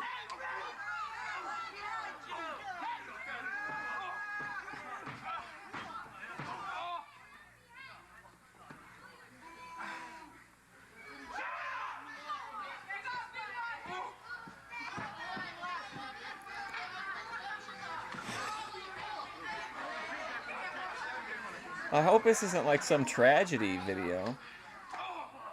Oh no, maybe his name isn't Rip Williams. Maybe it's Rest in Peace. Williams versus Mr. Biggs.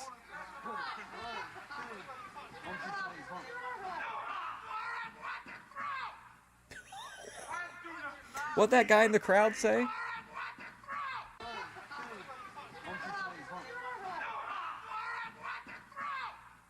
Something in his fucking throat. Come on, referee.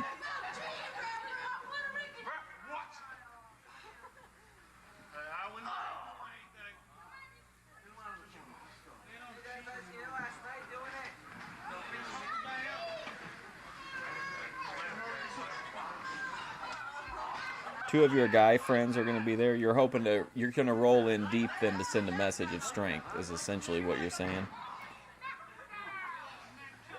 You've lit some of the signal fires. Gondor needs aid.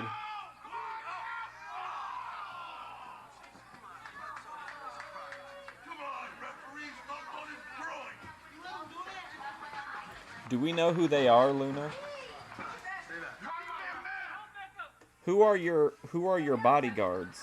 Is J-Rock one of the bodyguards? I've got my pen ready.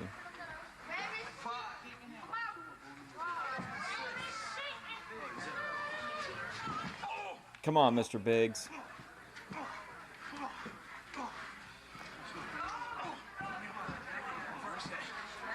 Oh, God.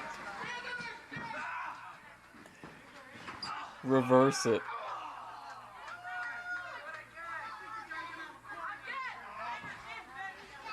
Has it bumped once?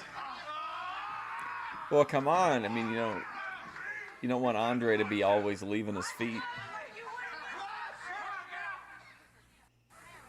Oh, yeah. Come on, referee. Yeah. Randy was there scouting Mr. Biggs.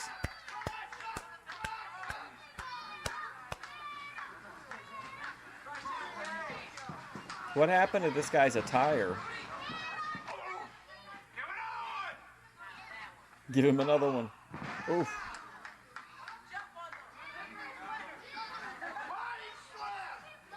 Well, it sounds like kind of she's got hired bodyguards, but I'm waiting. Okay, here we go. Javi, Hope, and Austin. Okay, hang on.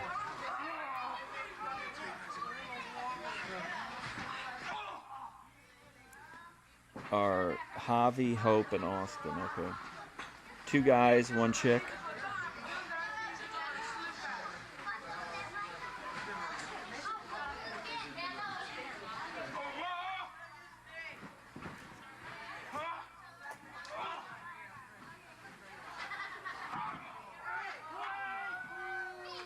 Oh my gosh. What a disaster. Oh no. Oh, come on, ref.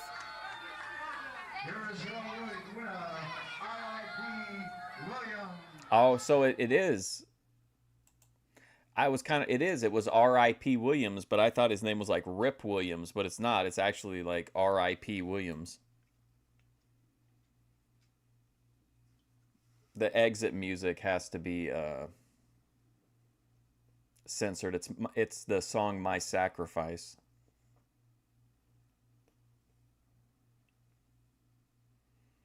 I mean, this is one of the biggest travesties of justice in the YPW in quite a while. I don't know how R.I.P. Williams. Somebody tucked a fine premium malt beverage in the corner there. Uh-oh, now what's going on here?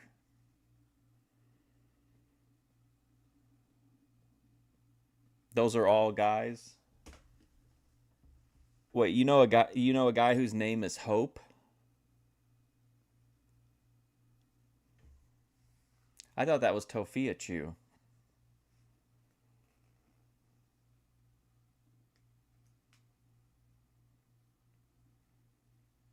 Wait a minute, if he's there, then who's that? You got off easy today. You need to help your own guys win. Well, how about next week, me and you? Hey, Whoa. And I'll show you that I don't need anybody. I think you do, boy. Because I will run your big behind up and down that ring. And Run it. you will be redeemed. What do you think? You want to see it? Oh, no. Oh, come on. Save it for next week, guys. Come on. Settle it in the ring. Mr. Biggs has had enough. Well, there you go. Rip Williams versus Mr. Biggs. Oh, here's this. I was watching this. I don't know if you guys have ever seen Tough Enough, the 1983 boxing drama with Dennis Quaid. All right, well, I'm going to go. I'll be back tomorrow for Boyd Watch. But thanks for watching Wrestling with me. I appreciate it. It's kind of fun. I think Scott Steiner was probably the biggest new name that we saw. Although seeing Lawler against Raven was kind of fun. But I'm going to go. Thanks for hanging out. I appreciate it. Hopefully I'll see you soon.